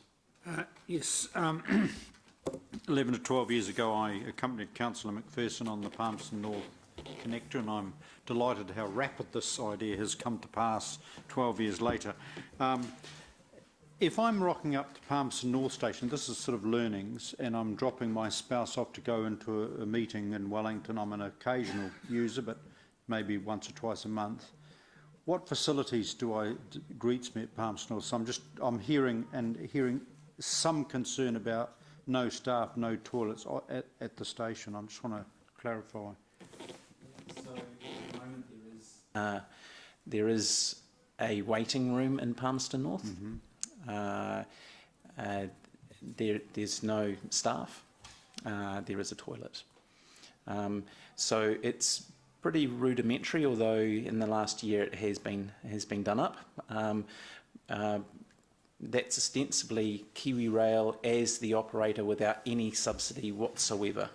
So we are currently in discussions with the NZTA to follow a similar approach to what has been delivered here, where it's if I rock up and take a bus and I use our bus transport, I've got all the dry space, waiting room. If it's rainy, middle of winter, I've got a loo, right? Frankton was ahead of its time when the station was built. It's still good station. Why on earth would I not be able to go in and have the warmth and waiting for the train, or probably the train's there? I'm just trying to work out the model. So this is really us as a supplier looking to the client and saying, client, what are you prepared to pay for? If you're prepared to pay for the maintenance on the building, someone to stand there, someone to clean the toilets, and someone to lease the space, let's go. The client to date has said that they're wanting a start-up facility that doesn't require those right now. So that detailing around the level of service is a conversation that I think will evolve over time, but right here, right now, all I've been asked to supply is a station platform for people to stand on, some lighting, some car parking, and rolling stock. It's not to say we can't. We'd love to. I want to try and keep it high level, right? Yep. But it's an inducement factor. I've got to feel comfortable. Now I'm using Palmerston North, overseas, Ipswich, Brisbane, the whole, more or less. Apart from there are some stations that are totally unmanned and you just rock up, stand on a platform. But I'm just trying to work out some levels of station. This is a start point or an end point. Yeah. and I'm just a little sceptical of whether this is absolutely... Martin, I think you're sort of getting into, David's told you that anything like that can be provided. Right. So the issue is with this council who provided as to whether we want to spend extra on facilities like that. I think David's made that clear, because it would be us, not the regional council, that would be required to fund that. And that's a discussion we can have, but the business case going to doesn't include that, but it's not to say it couldn't be done. So, for example, say after 6 months, presume we're going to do some sort of heavy customer feedback surveys just to see where the property model can be tweaked. Would that be a fair case? The Martin Gallagher Memorial Toilet. No, well, no. So Councillor Daniel, I think... But think it through. I'm talking about disability access. I'm talking about a whole lot of things to make this attractive, because I can get a bus, right? Well, now, Martin, can I suggest that we actually have make a place for discussion around our council table for that? Sure. This is whether we support the business case Absolutely. Going forward, which doesn't include that. Sure. As an inducement, and again, I'm trying to look at the Palmerston North. Just help me here, you know, with the so-called card, and you know what. How simple. I mean, obviously I pay one fare, I have a card that gets me to Brickmarch. Can you just explain what the intent is to integrate with the AT card, or is it 2 cards we're running? So through the chair, so what we're proposing to use is to the regional council new ticketing system, which will be implemented next year. Initially that's going to mean it will require 2 cards in terms of, and the reason we want to use our card is it enables us to manage the fares, the fare capping, the incentives, those sorts of things. There's currently work underway with respect to a national ticketing solution, and our ticket, and we're talking about the system we're putting in as an interim solution, and we'll gravitate to the national ticketing solution, and 5 years has been talked about. So initially it's not ideal, but we'll graduate towards a 1 card system in the interim. Until such time as we get into, you know, regular, like, multi-trains during the day, you know, because obviously that's been an issue around the convenience. What sort of thought has been given to make it easier for IT challenged people like myself to understand that if I want to go back to Hamilton at 3 in the afternoon, or I stay till 8 o'clock, the bus services that are available? So, I mean, it's a public transport model, different providers. Train is but one of those options, important option. So I guess in terms of the overseeing of the system, we're engaging with AT. So we want, as Chris referred to, we want it integrated within the AT system. Sure. We will obviously, with respect to at this end of the service and within the Waikato districts, looking to integrate our services. So we're looking to review our timetables with respect to the orbiter and such like in terms of timing for the service. So that's all about communication and marketing. So we've made provision in our budget for communication and marketing, and that'll be part of the introduction of the service and the ongoing promotion of it. I'm not sure if that answers your question.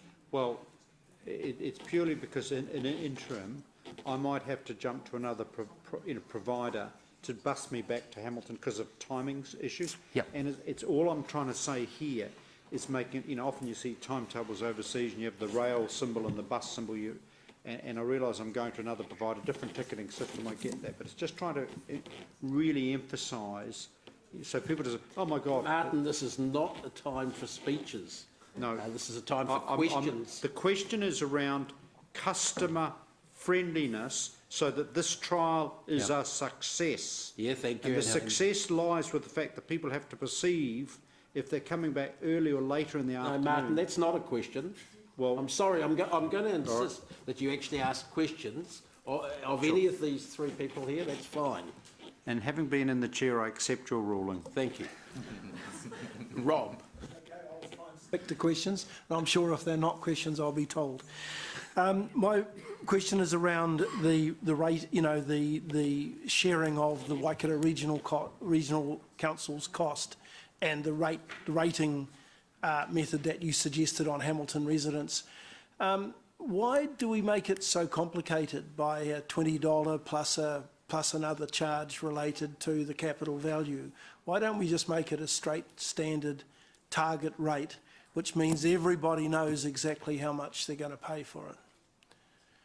Through the chair, bolted on 2 rating options, and the feedback consideration and the decision made by council was to have a mixed model, which is a uniform charge and balance on capital value. So that's, All right, that's fine. rating I decision. guess, yeah, okay.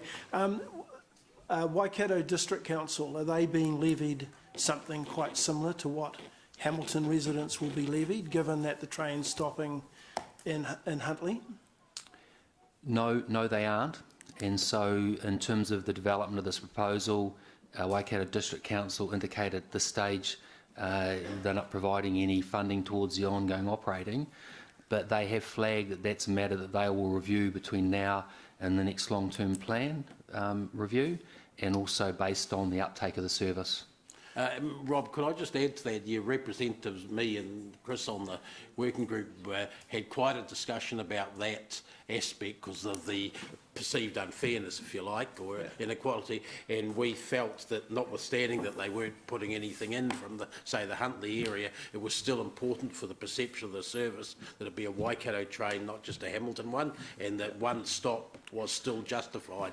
That's what the reasoning was, sorry. Okay, so is this part of our ongoing discussions that we're having with Waikato District Council about other shared costs?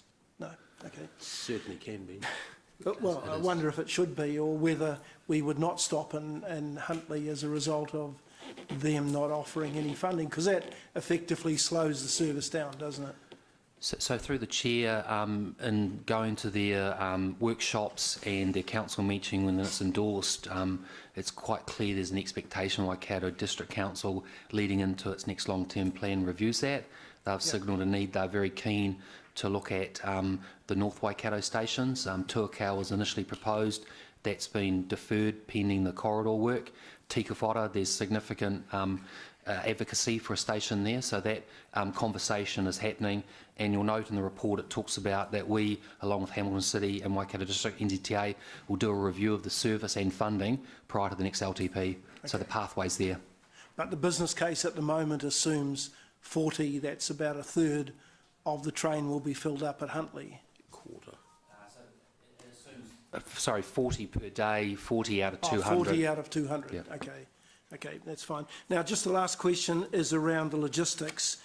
When we get to Papakura, I note that there's potentially a 12-minute wait, maximum of a 12-minute wait to catch the connecting train. And I think this is part of the service issue. Is that a guarantee? Is that the maximum you would have to wait at Papakura to connect to the train that will take you eventually 50 minutes later to Britomar? That's correct, because that's the scheduled timings that they have at that time, and I think once the electrification occurs, I think it will reduce down to 10 minutes. And what, in truth, I'm looking for us to achieve is to actually land in behind kind of the prior service, so you're effectively going to have a period of, let's say, 8 minutes, and there's then a time that you require for all passengers, young and old, to be able to get up and over and down, and actually to get through the gating system. So some of those dynamics need to just be completely ironed out in actuality. But to answer your question, yes. So irrespective of what time the Hamilton to Papakura train arrives, the idea is it will be a maximum of 8 to 12 minutes that you would have to get to the connecting train. And that's by virtue of the AT network, scheduling network, yes. Yep, okay, thank you. Thanks, Rob. Sorry, Norm. Sorry. I was looking at my phone screen. I'll try and channel my question as quickly as I can, Mr. Chairman. But just a quick a complimentary bit of advice. It's tuakau, not tuakau, and te kau whata, not te kau wara. In terms of the risk matrix, no doubt there's been a lot of analysis done given our fickle planet in terms of geology, earthquakes, climate adaptation and climate change, the issues around cultural consideration and wāhi tapu in regard to whangamarino and the statutory authorisations that are required there with the iwi. obviously iwi are at the table and acknowledge that. The numbers have been thrashed and questioned, but I just want to ask some questions around social outcomes in regards to people, he tangata, he tangata, he tangata. In terms of the cost analysis, has there been some considerations around community services card, gold cards and student cards in this particular opportunity?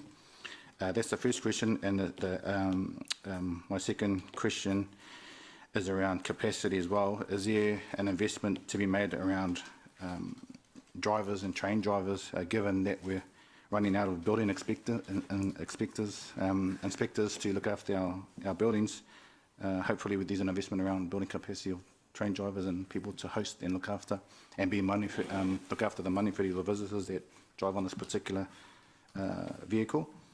And my third question, at what point does this become a international exemplar around vehicle usage here in Aotearoa, given that overseas, no doubt there'll be a lot of examples overseas that talk about speed, talk about costs, talk about infrastructure. Given all things going well, at what stage, in what year do you think this could be an international exemplar for other models? So 3 questions there, Mr. Chairman. Yeah. Tangled up within that speech. Through the Chair, I'll just answer the first question. In terms of our fare policies, it'll be the same as what our bus fare policies are. So in terms of the community services card at the moment, no, there's no concession for that. We do have a Super Gold concession, but that's for off-peak travel, so this is a commuter train.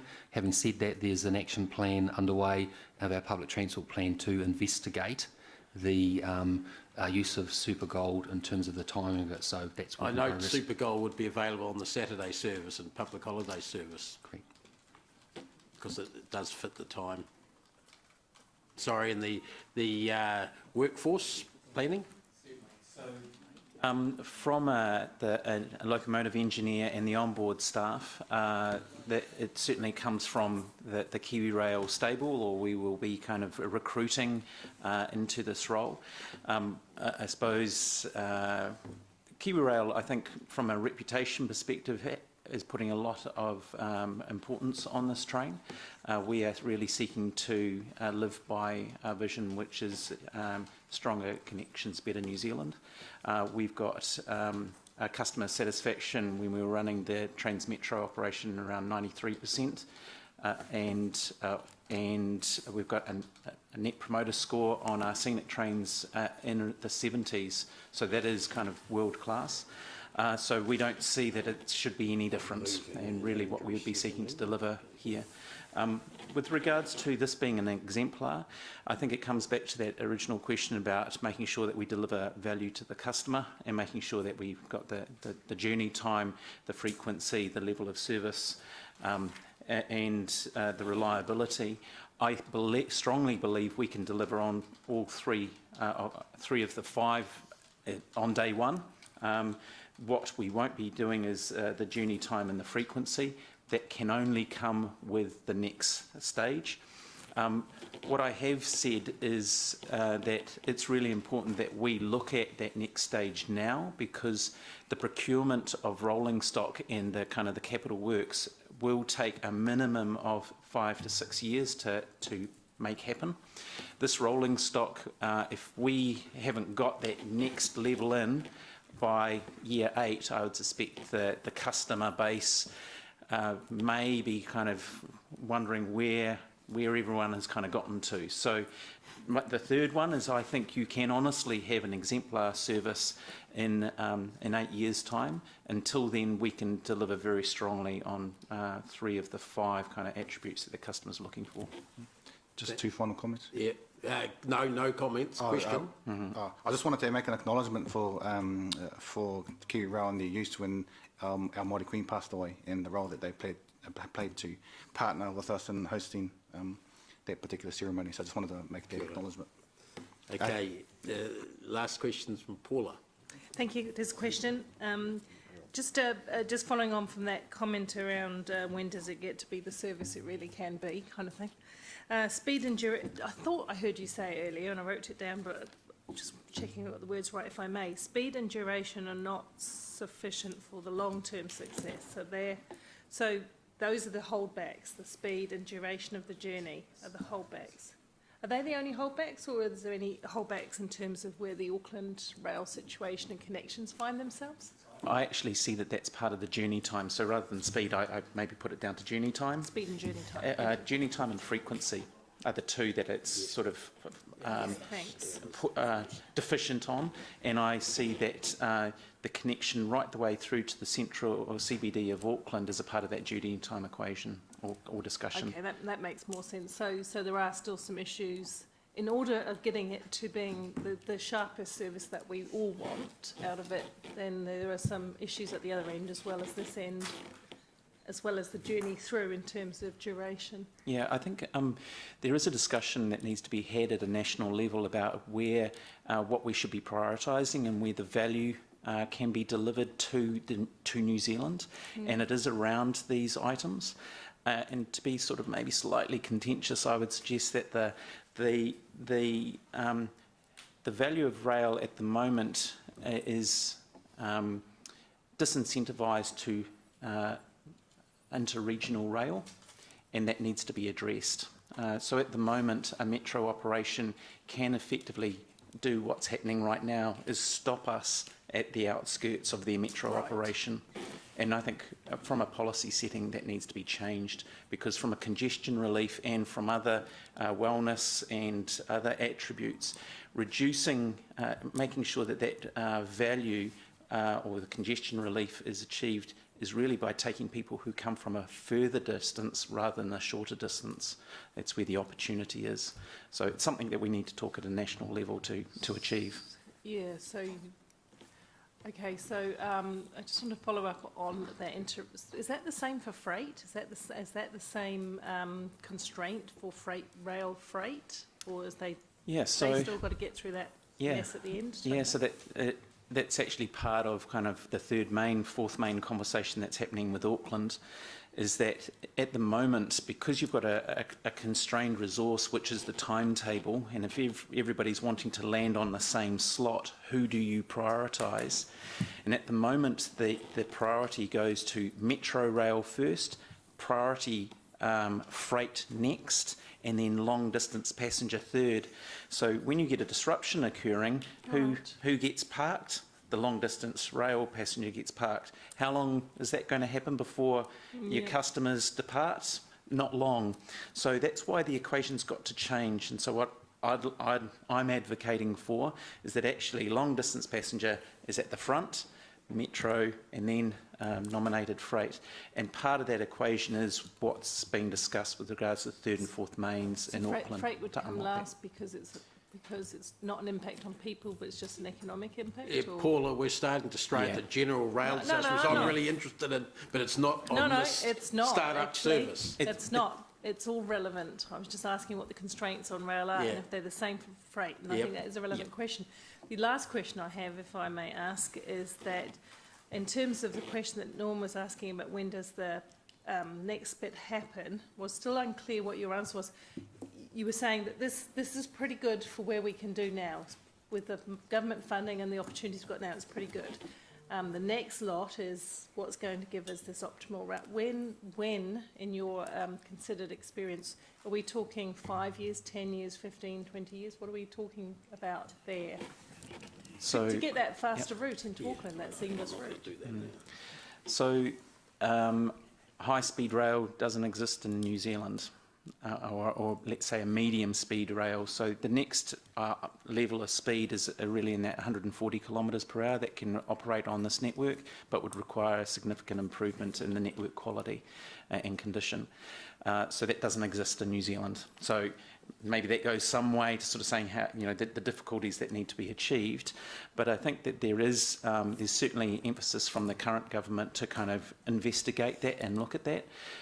More my timing was the actual procurement, once you've made the decision to go down that path, to actually buy this rolling stock, get it built and bring it to New Zealand will take 5 to 6 years. That's the minimum amount of time.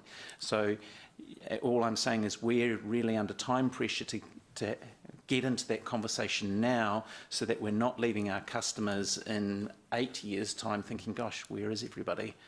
in delivering this product that we are seeking to achieve. So, Okay, so I get that, but the bigger picture in terms of the line itself, you know, maybe a wider rail, electrified, faster, the Rangariri swamp issue, all of those things, they're going to take a lot longer to deal with. Yes, so what you're talking about there is what I would deem high-speed rail, where you're effectively going on to a separate corridor, and that's a different price point again. So Right. I'm only talking about us moving from this service to maybe an $800 million, $2 billion topic, not to a $10 billion topic, which is what a high-speed, 250 kilometres an hour thing. So the take-home And message you're right, is that's possibly 30 years. That's what I'm going to get. So the take-home message for the ratepayer today is we're buying a competent service for this point in time. Yep. We could get a better service in 8 to 10 years, but something phenomenal is possibly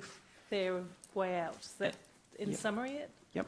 Can I just jump in there? Because one of the options was to get the through service to the Strand, and that's realistic in 3 to 5 years. There'll be some tweaking of the startup service able to be done in the meantime. I'm just trying to get a global picture, good, that's good all. question. But thank you, that answered my questions. Thank you. Thanks.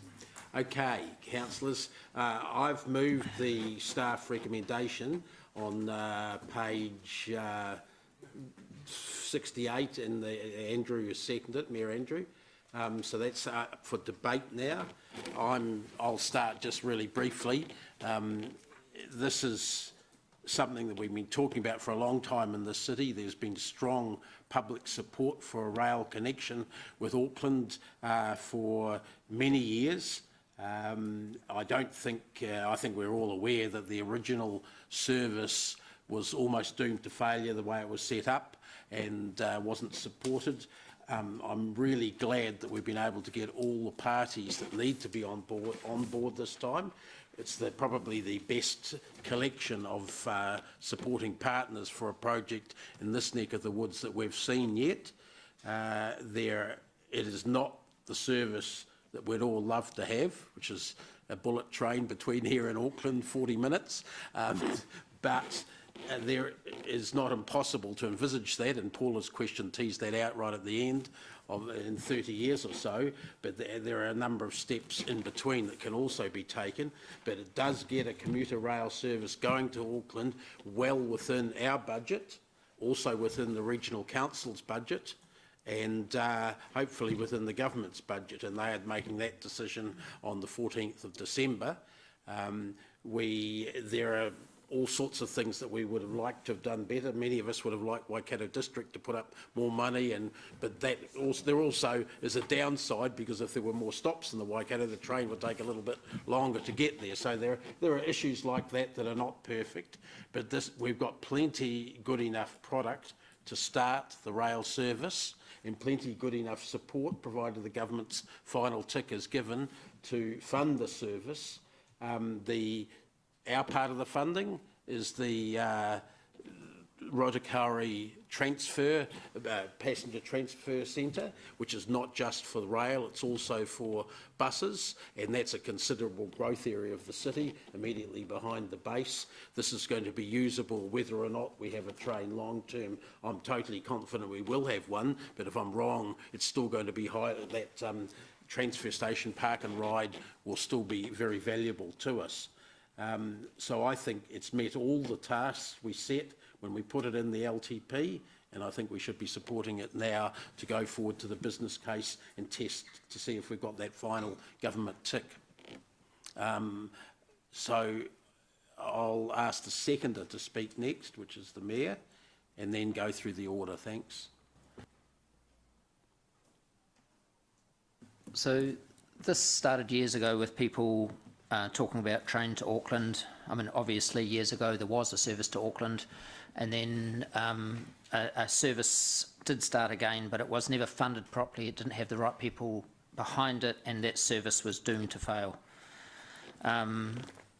This was picked up again when myself and the Chief Executive had breakfast with Grant Smith, the Mayor of Palmy, and he rolled out what was happening there and the service that they had between there and Wellington, and we realised that it was exactly the same distance, very similar timing, between Palmy and Wellington and Hamilton and Auckland. And from there, we set up a meeting with Kiwi Rail. David, just want to thank you very much for your enthusiasm all the way through. You've just grabbed us with both hands.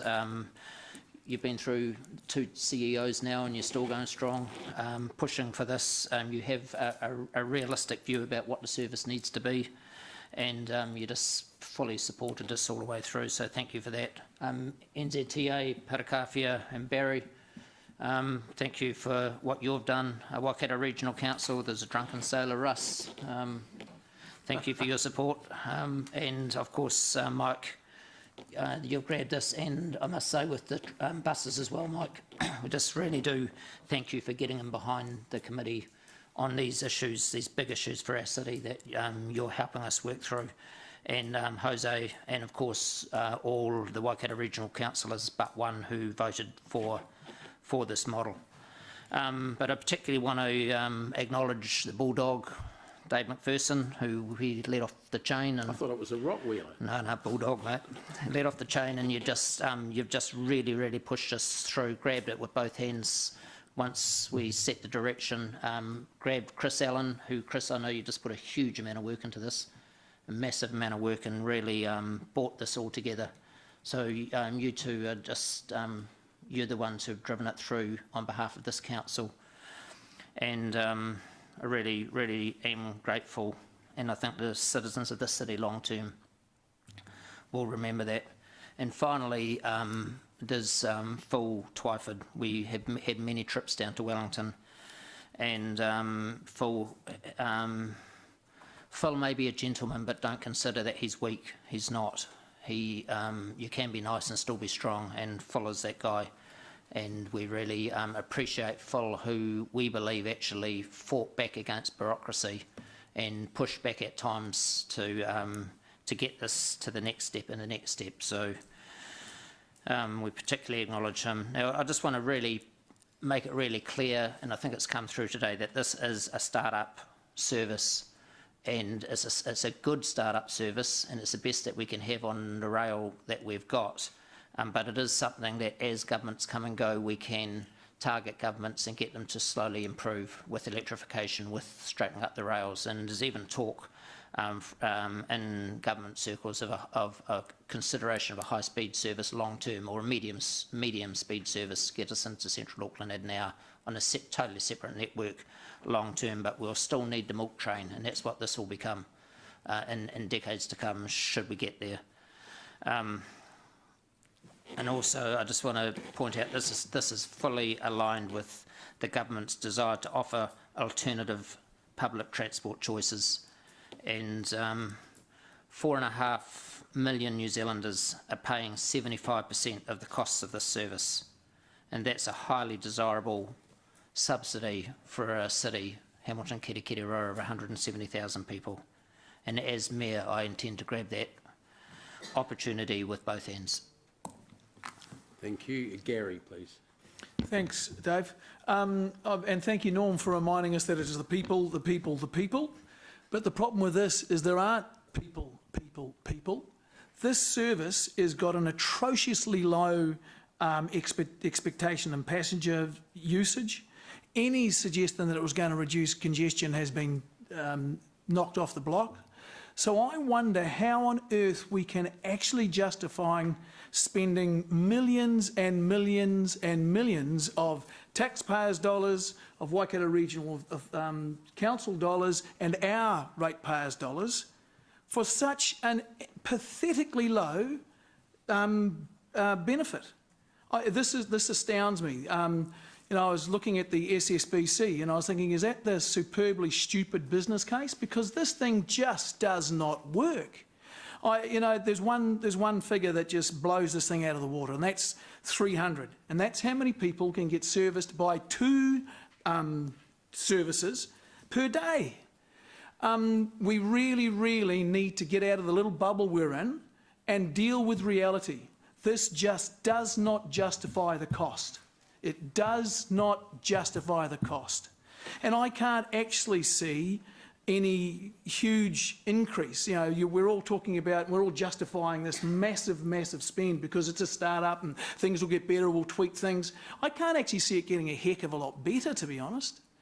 People have decided that they will go to from Hamilton to Auckland and accept the congestion. And I'm not saying that's perfect. And I thought this business case might realistically, you know, this is 3 months ago, thought this business case might realistically address the congestion. It's not even touching it. In fact, from the discussions I've heard, and I may have got this wrong, and I'm sorry if I have, but I don't even think that was one of the primary rationales for this. I think it's just about virtue signalling, getting on some sort of ideology and pushing it through come hell or high water. So I definitely will not be supporting it. Thank you. Thanks. Deputy Mayor Martin, thanks. Within a fairly short period of time, the city of Auckland will be 2 million people. The new city of Greater Hamilton with boundary changes will be at least 200,000 people. I'm not sure where else in the world you would link two cities of that kind of population size purely and only by road transport. I think we can just go across the Tasman, similar settlement patterns, similar societal structures, and we just look at, say, the city of Brisbane, which has a similar population to Auckland. There's not, Ipswich is much closer to Brisbane, but you've got Caboolture, Gold Coast, and there are a whole range, and you've got expressways going north, south, all of that, but you have an integrated transport system, and I think the Greater Brisbane model is something that we will and should aspire to. Obviously, you can't talk about a so-called commuter corridor unless you have an integrated service, be it rail and expressway. Go to any other, Perth, any Melbourne, any other significant Adelaide, any other significant Australian city, and passenger rail is significant and sits in there. Obviously, in my view, this is a beginning, a toe in the water. There must be a long-term commitment to this particular project so that we actually arrive at the ultimate outcome, which of course is one train from downtown Hamilton to downtown Auckland, a number of stops, and at different times of the day. That's the arrival point, and hopefully a reasonably fast train as well, because that will actually literally take cars off the roads and be another competitive advantage that Hamilton has in terms of people living and working here and elsewhere. Munga Norm, your points about cultural and environmental issues are certainly noted by myself.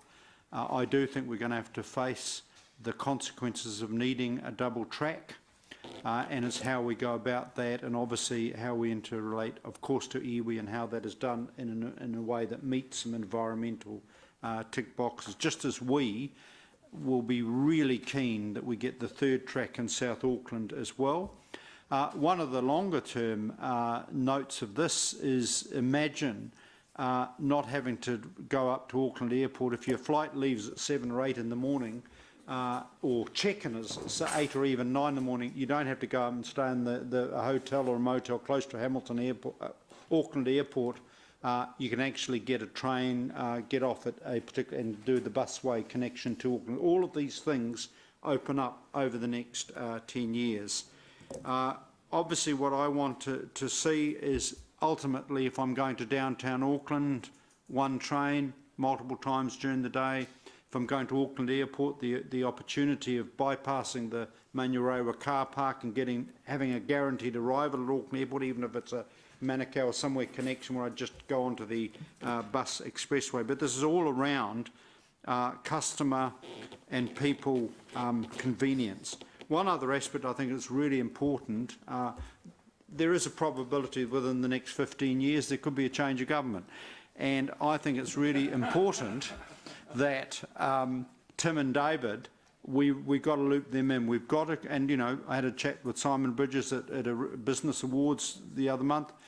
I found his approach and attitude really constructive and positive. I think we've got to try and make sure that this project transcends different governments, obviously, because we need to be in this for the long haul.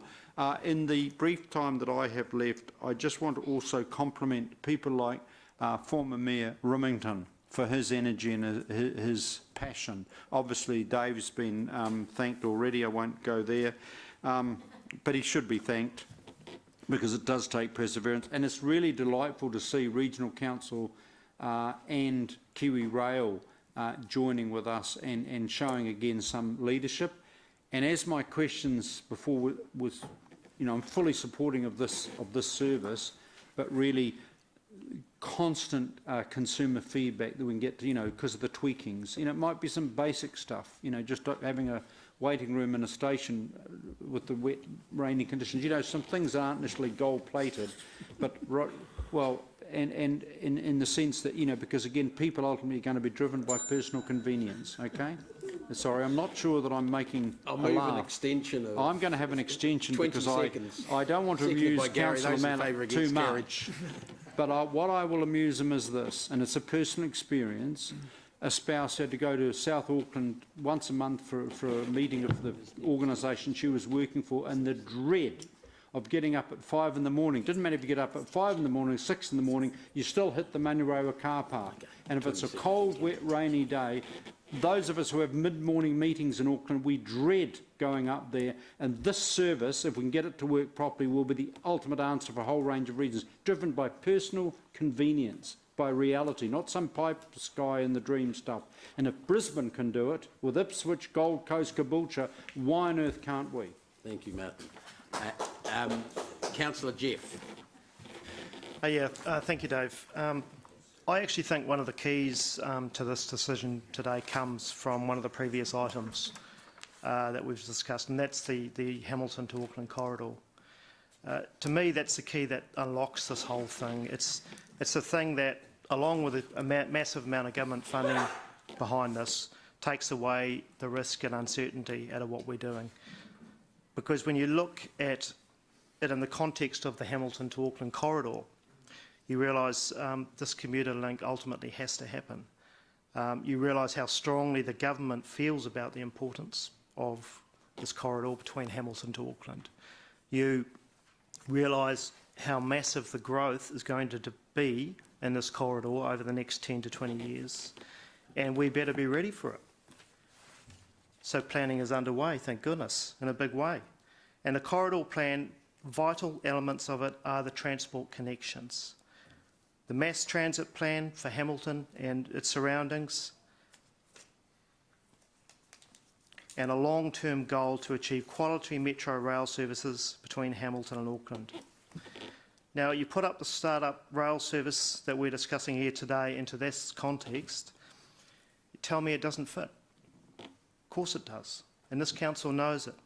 And that's why, throughout this whole term, we've consistently, at every opportunity, supported the government's policy on rail, and we've supported the concept of a passenger start-up service. In addition, we and Waikato Regional Council have gone out in the LTP, asked the residents, and we've proceeded with the necessary share of local funding that we need. What has made it easier for us is the fantastic support from the government and Kiwi Rail. It's made it politically so much easier. It's reduced the risk. Yes, there will be an element of reputational risk with that service initially. These things take a while to get going, but I'm prepared to wear that. So what are we going to do amongst all of this planning, all of this momentum, all of these prior decisions? Are we going to vote against it today, a week or so before it goes to the NZTA board for a decision? Of course not, because that would just be stupid. That would be madness.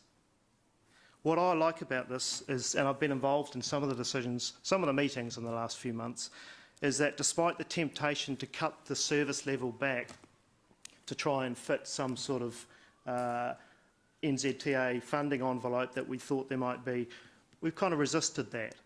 We've kept an element of Wi-Fi in there, hopefully a good degree of Wi-Fi in there. We've kept a weekend service, at least on the Saturdays. We haven't pared it back because we wanted to do justice to it. We wanted it to be a reasonable service when it started. And to a degree, we kind of said, well, if NZTA isn't prepared to fund that, it's just not meant to be at this stage. So we've stuck to our guns. It is going to be a decent start-up service. So, to a degree, there's been massive amount of work by Dave, by the Mayor, by Chris, by plenty of others. But to a degree, the government has actually laid this on a plate for us. They have made it as easy as they possibly could. The pathway is clear, and I don't actually think there's not a lot of financial risk. The government operationally is wearing most of that. When you consider some of the other projects on our agenda, such as the Waikato Regional Theatre, that you're talking about risk there, to me, there's not that risk. We have this facility out of the base. If it all turned to custard, at the end of the day, we could hock it off if we wanted. We'd make money on it. So we need to approve this business case today and let NZTA make the decision in a week or so, and I'm pretty confident it will be a favourable one. Thank you. Thank you, Jeff. James, please. I think this is great. I love trains. When I was a kid, I used to love Thomas the Tank Engine. When I got a bit older and I discovered alcohol, and I used to use the Overlander to go down to Wellington to watch cricket games at the Basin Reserve, then come back the next day, sleep all the way back to Hamilton. And then when I moved to Brisbane, I used to take the train out to Ipswich each day to all my shifts. But of course it was free for me then because I had the blue discount uniform on. But with this one here, I do have concerns about the sustainability of the proposed service and also the timings, because the 8:30 arrival and 9:30 arrival in Auckland is not going to suit business people. And I can't see people going to their bosses and saying, oh, I'm going to arrive at 8:30, but I'm going to leave at 4:30 as well to catch the next train back to Hamilton. That's going to be a bit of a concern. Our spend of $6.2 million for approximately 150 to 300 people, most of which will be the same people day in, day out, is not a small spend, and that's out of a population of 170,000 people. To my mind, the majority of Hamiltonians will not use this service apart from a novelty trip to Auckland once in a while, if that. Taking 150 people off the road, I do not think is going to make one heck of a difference to the congestion or the size of the jury car park. The people that will use the train will not be your normal labourers or cleaners and anyone else like that. They'll be people with higher paying jobs. And remember, if people work in Auckland and reside in Hamilton, it is their choice. It's not our choice, it's their choice. Each and every Hamilton household will have to pay approximately $25 on their regional rates to subsidise approximately 300 people. And like I said, some of whom are not Hamiltonians, and indeed, some of these people may be some of Martin's very good friends from Tamahiri. So look, this is out of a population of 170,000 people. The customers, if they're going to use the service, want fast Wi-Fi and they want fast trains, but they're not going to get either of those. In the end, this is, if you vote for it, I think, just a feel-good factor for councillors, but ultimately it's just another cost to Hamiltonians, and they're just going to have to stump up with it. So, Merry Christmas, Hamilton.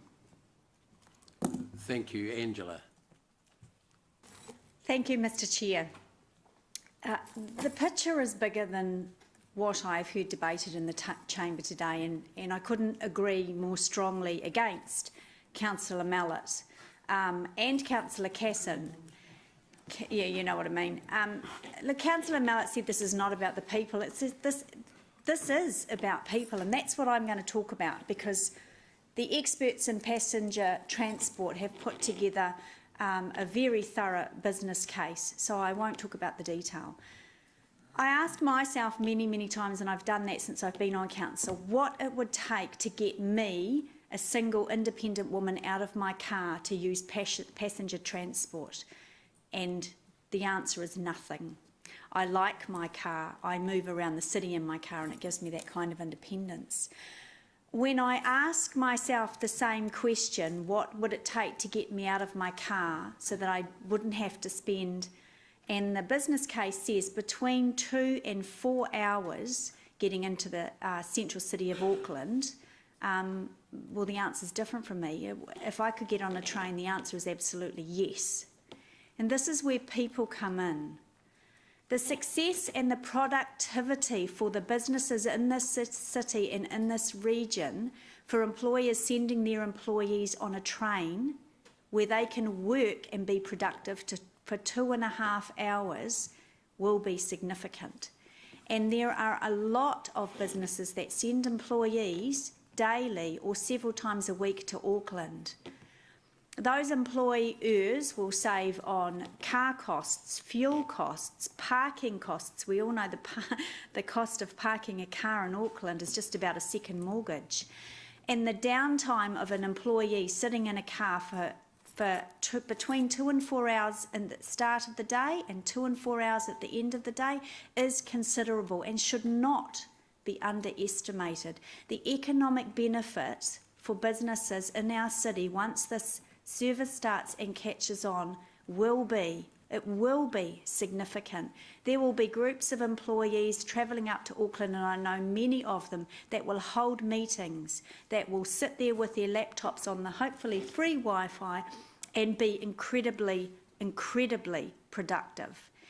And to say that this service, to ignore that this service will not provide that economic benefit for the city is not being able to see past the end of your nose. I will congratulate Councillor McPherson. When I started on council, he was always going on about rail this, rail that, and it wasn't till I was appointed onto his transport committee way back then that actually myself, like I've heard Councillor Taylor and Bunting, kind of fell in love with transport. So I thank you for that. And I applaud you for your success. Yeah, it surprised me actually. I didn't think I would be interested. But Dave, yes, you have been called a pit bull, but you know, when you get your teeth into an issue, you drive it, and it has taken time. So I look forward to being able to watch you cut the ribbon in 2020, because you deserve to be there with those giant scissors. And thank you to WRC. I did read, as I said, the majority of this. I really applaud them for their communications engagement plan going forward if NZTA accept this business case. For some reason, those kinds of things seem to ring a bell for me, and it really is going to be taking the journey, taking our region and our people on the journey with it. I think it's well thought out and you need to be congratulated. So pass that on to whoever did that work. And thank you to NZTA and the Mayor again and Councillor McPherson for getting us to this point. It's been a really long time. Thank you. Paula, please. Thank you, Mr. Chair. I will support this endorsement at this time and stand alongside all the strategic partners in this work. Doesn't mean I love it, doesn't mean I hate it. It's a better proposition than it was in 2011, and I want to see if it stands up at this stage, given the considerable amount of central government investment that might come to it. Personally, I've always supported and fought very hard for, over my political life, freight rail, which you might think is irrelevant to this debate, but it is not, because it does get trucks off the road, considerable amount of heavy vehicles off the road. And this is to the advantage of other road users. I'll leave that one there. However, I do have some remaining concerns. This is not exactly a bare bones service anymore, which is good, but it's basic. It's a reasonably basic service. And why I say that is because we've already talked about the Wi-Fi provisions and so on. But it's slow and it's infrequent. I also think that people need to consider that it's 55 at the best and 25, 35 years at the worst, years away from doing any better than what we can do today.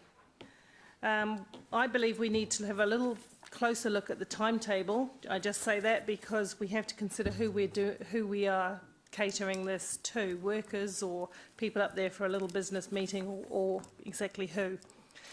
There is a high level of support, but will this translate directly into a high level of use? If you ask anybody, would you like this? And we'll usually say yes. It doesn't necessarily mean that they'll follow through. The risk that has been clearly identified in the business case, which I did read through, shows that patronage, overs or unders, is the risk. Another concern I have remaining is that Waikato District Council must contribute. They can't buy in only if it is a success and opt out if it isn't. That's not reasonable. Another concern I have is the cost. The fare is now reasonable. It's much more reasonable than the original business case, which was almost twice that. But the fare is anyway. But there is still a significant rate impact. And I'm thinking now about the older ratepayer with fixed incomes who will pay the same amount, more or less, but are likely to use the train less because the service is largely directed at commuters. So I do concern myself with those, and I would like in the next step of consideration more thought to given to whether the fare versus the rate component is at the right balance. I'll just raise that for thought.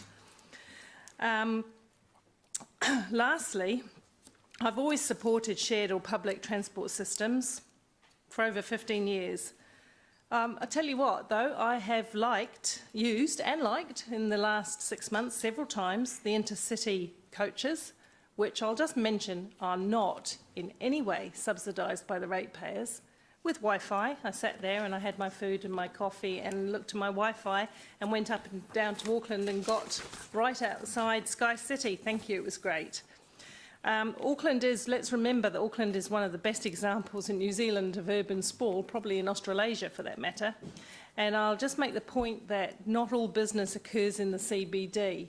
It does occur. I used to travel regularly up to the airport to do business. I used to travel to the Waitakaris, and I used to travel to Newmarket. But I don't want to stand against real progress, and I do believe real progress has been made, and I do believe those people who took the time to voice their wishes did so in the LTP.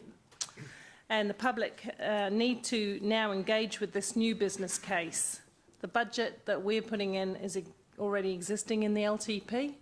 If it wasn't, if it was additional, I might feel quite different about that, because we can't keep dropping new expensive projects onto the ratepayer, but we did provide for that. So let's see if it does stand up. Probably not going to get up at 5 a.m. myself, not being a morning person, to take a train. At a push, could be induced onto a train at 6 a.m. And certainly the journey back would be very relaxing. So thank you. Thank you. Leo. Yeah, thanks, Mr. Chair. Sometimes I think we have to look back before we can go forward, actually.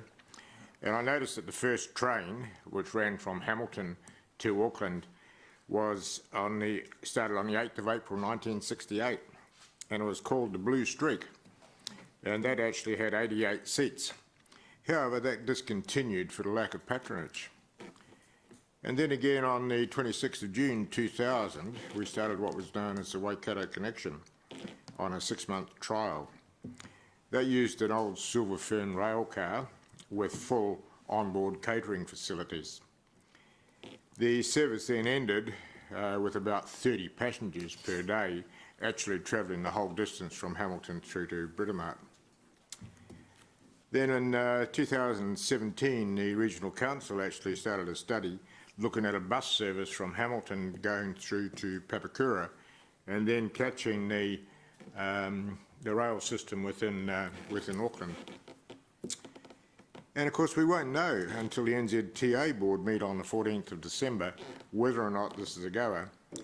And a far rate of 75.5%, I think it is.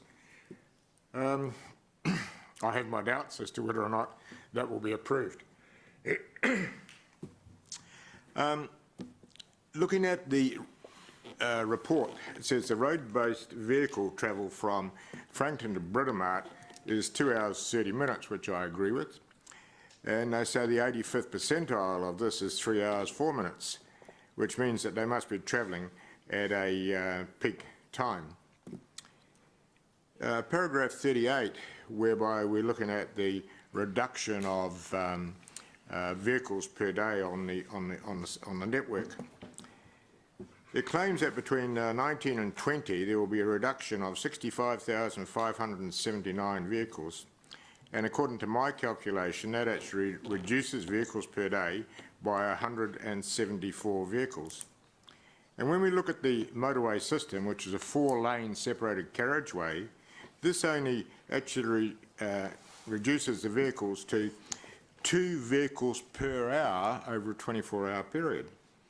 And I think everybody will agree that 2 vehicles per hour per lane on a network is minimal. However, in 2023 and 24, we say we're going to reduce that by 113,635, which is 331 vehicles per day. And according to me, of course, that's only 3.5 vehicles per lane per hour, which again is negligible.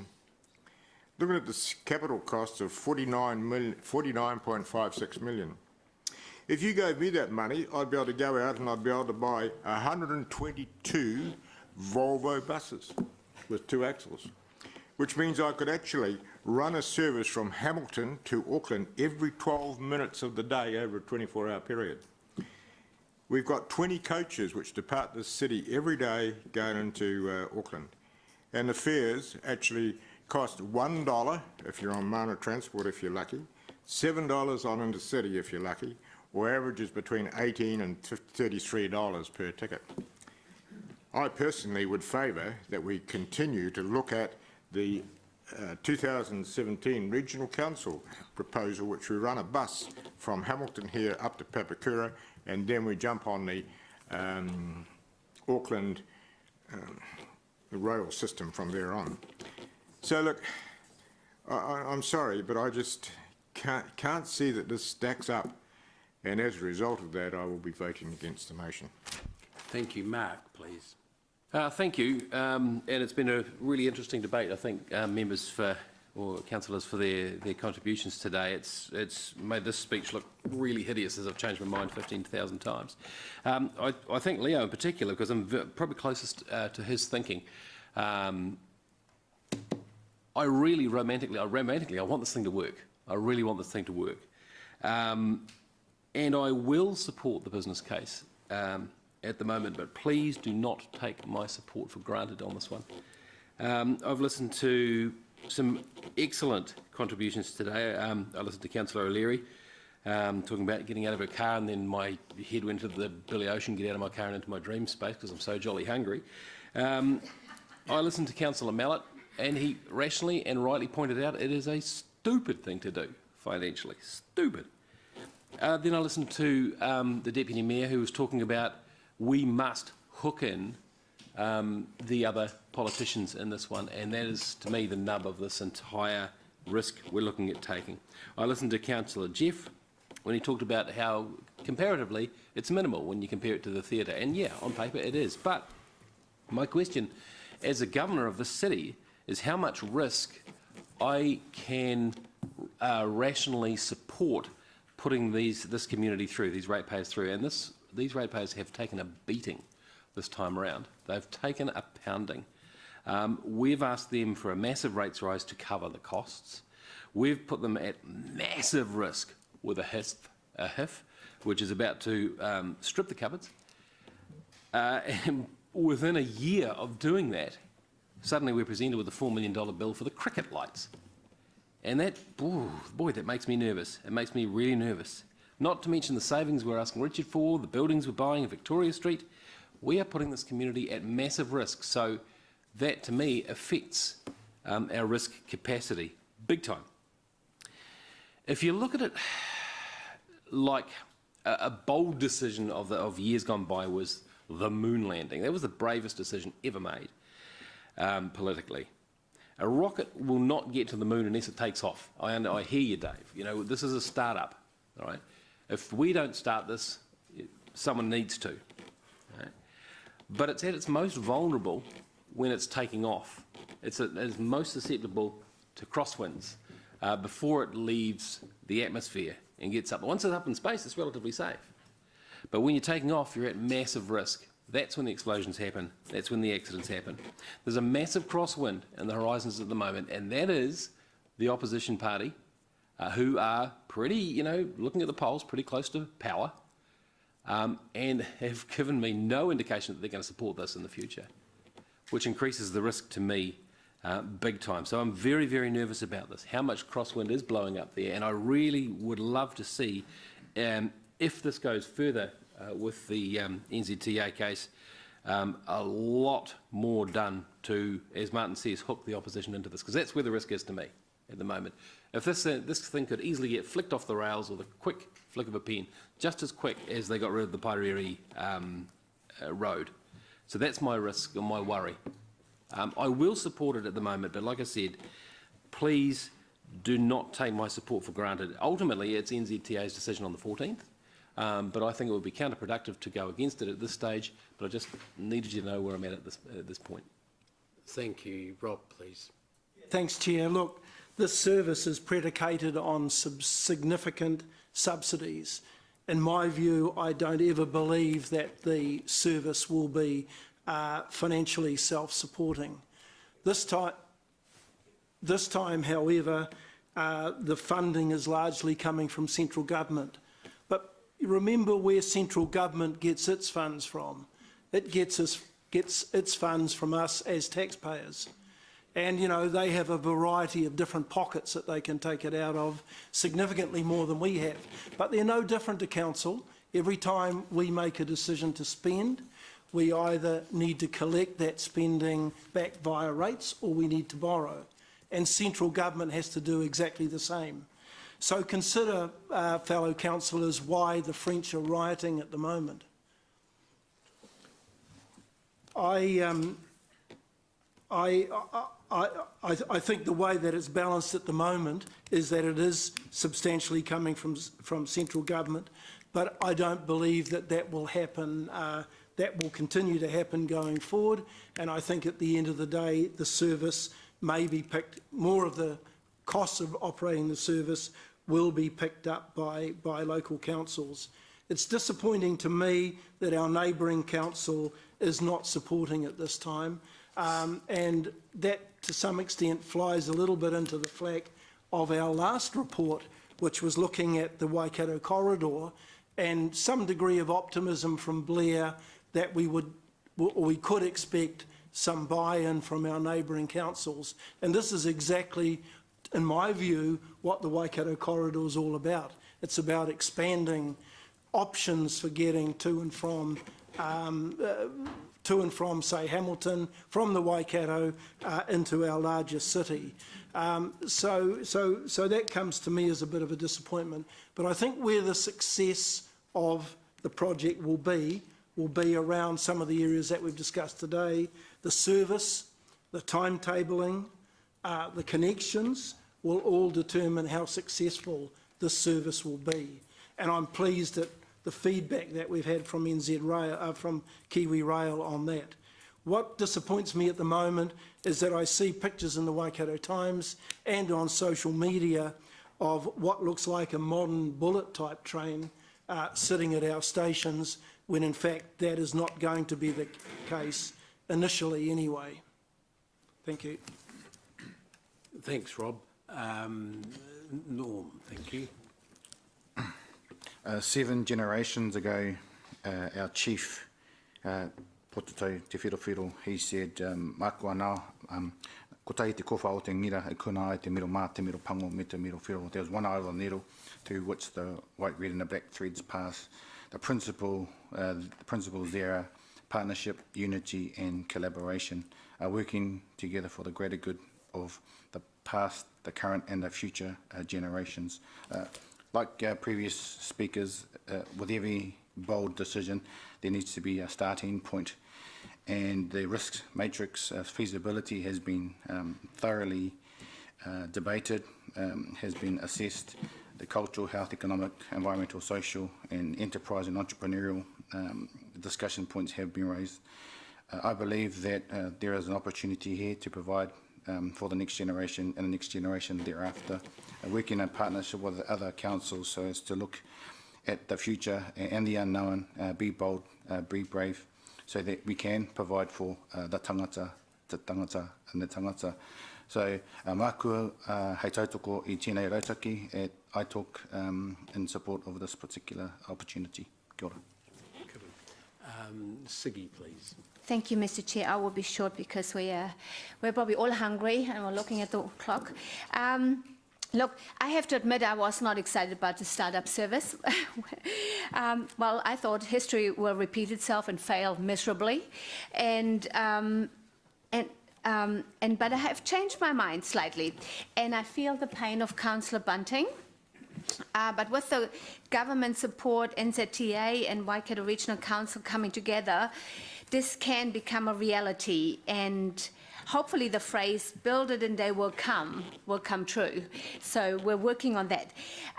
Look, the world is changing fast, and 10 years ago we could get to Auckland in 90 minutes. Sometimes even faster. Today, people are prepared to use public transport a lot more, and for convenience, and also the meeting structure and everything's changing all the time. Businesses don't run from 9 till 5. They run in all different kinds of hours and days, and so I can see this being an asset for business people going to Auckland. I can also see it as an asset in the future for tourism. I mean, tourists love using public transport, and trains are an exciting part of public transport. I mean, I went to school on a train. Training is the normal thing in Europe. So, and it's exciting. It's actually more fun than sitting on a bus. I do agree. I have to agree with Councillor Tuman that yes, there are so many buses going up to Auckland, and we can put more on, and that's all great. But you sit in one seat. On a train, you actually can stand up and walk around. So there's a few more things, and you can eat and you can drink something. You're not told off by the driver. And you don't have to put the seatbelt on either. Or yeah, but look, I will support the motion with a heavy heart, because it is, again, we're talking about ratepayers' money, we're talking about taxpayers' money. But look, yesterday we approved 4.7 million for some lights for maybe 7 nights' use. I'm sorry, you know, we support so many other things that a lot of people don't use either.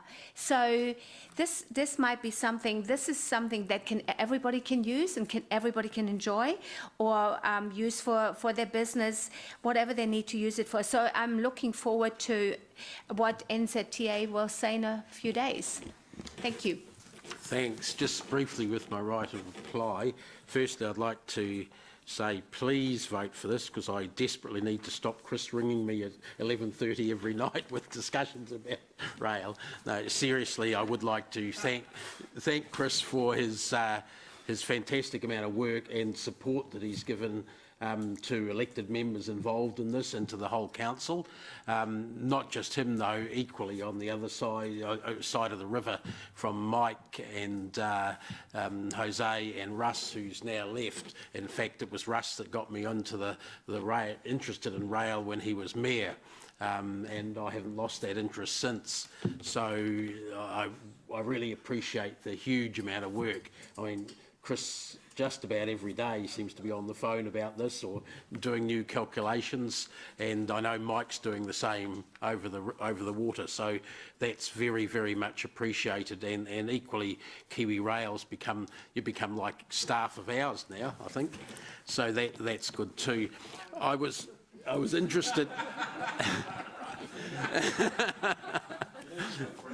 I was very interested. I've heard lots of things said about rail, but I've never heard it likened to a moon rocket yet. So that was a new one. That was interesting.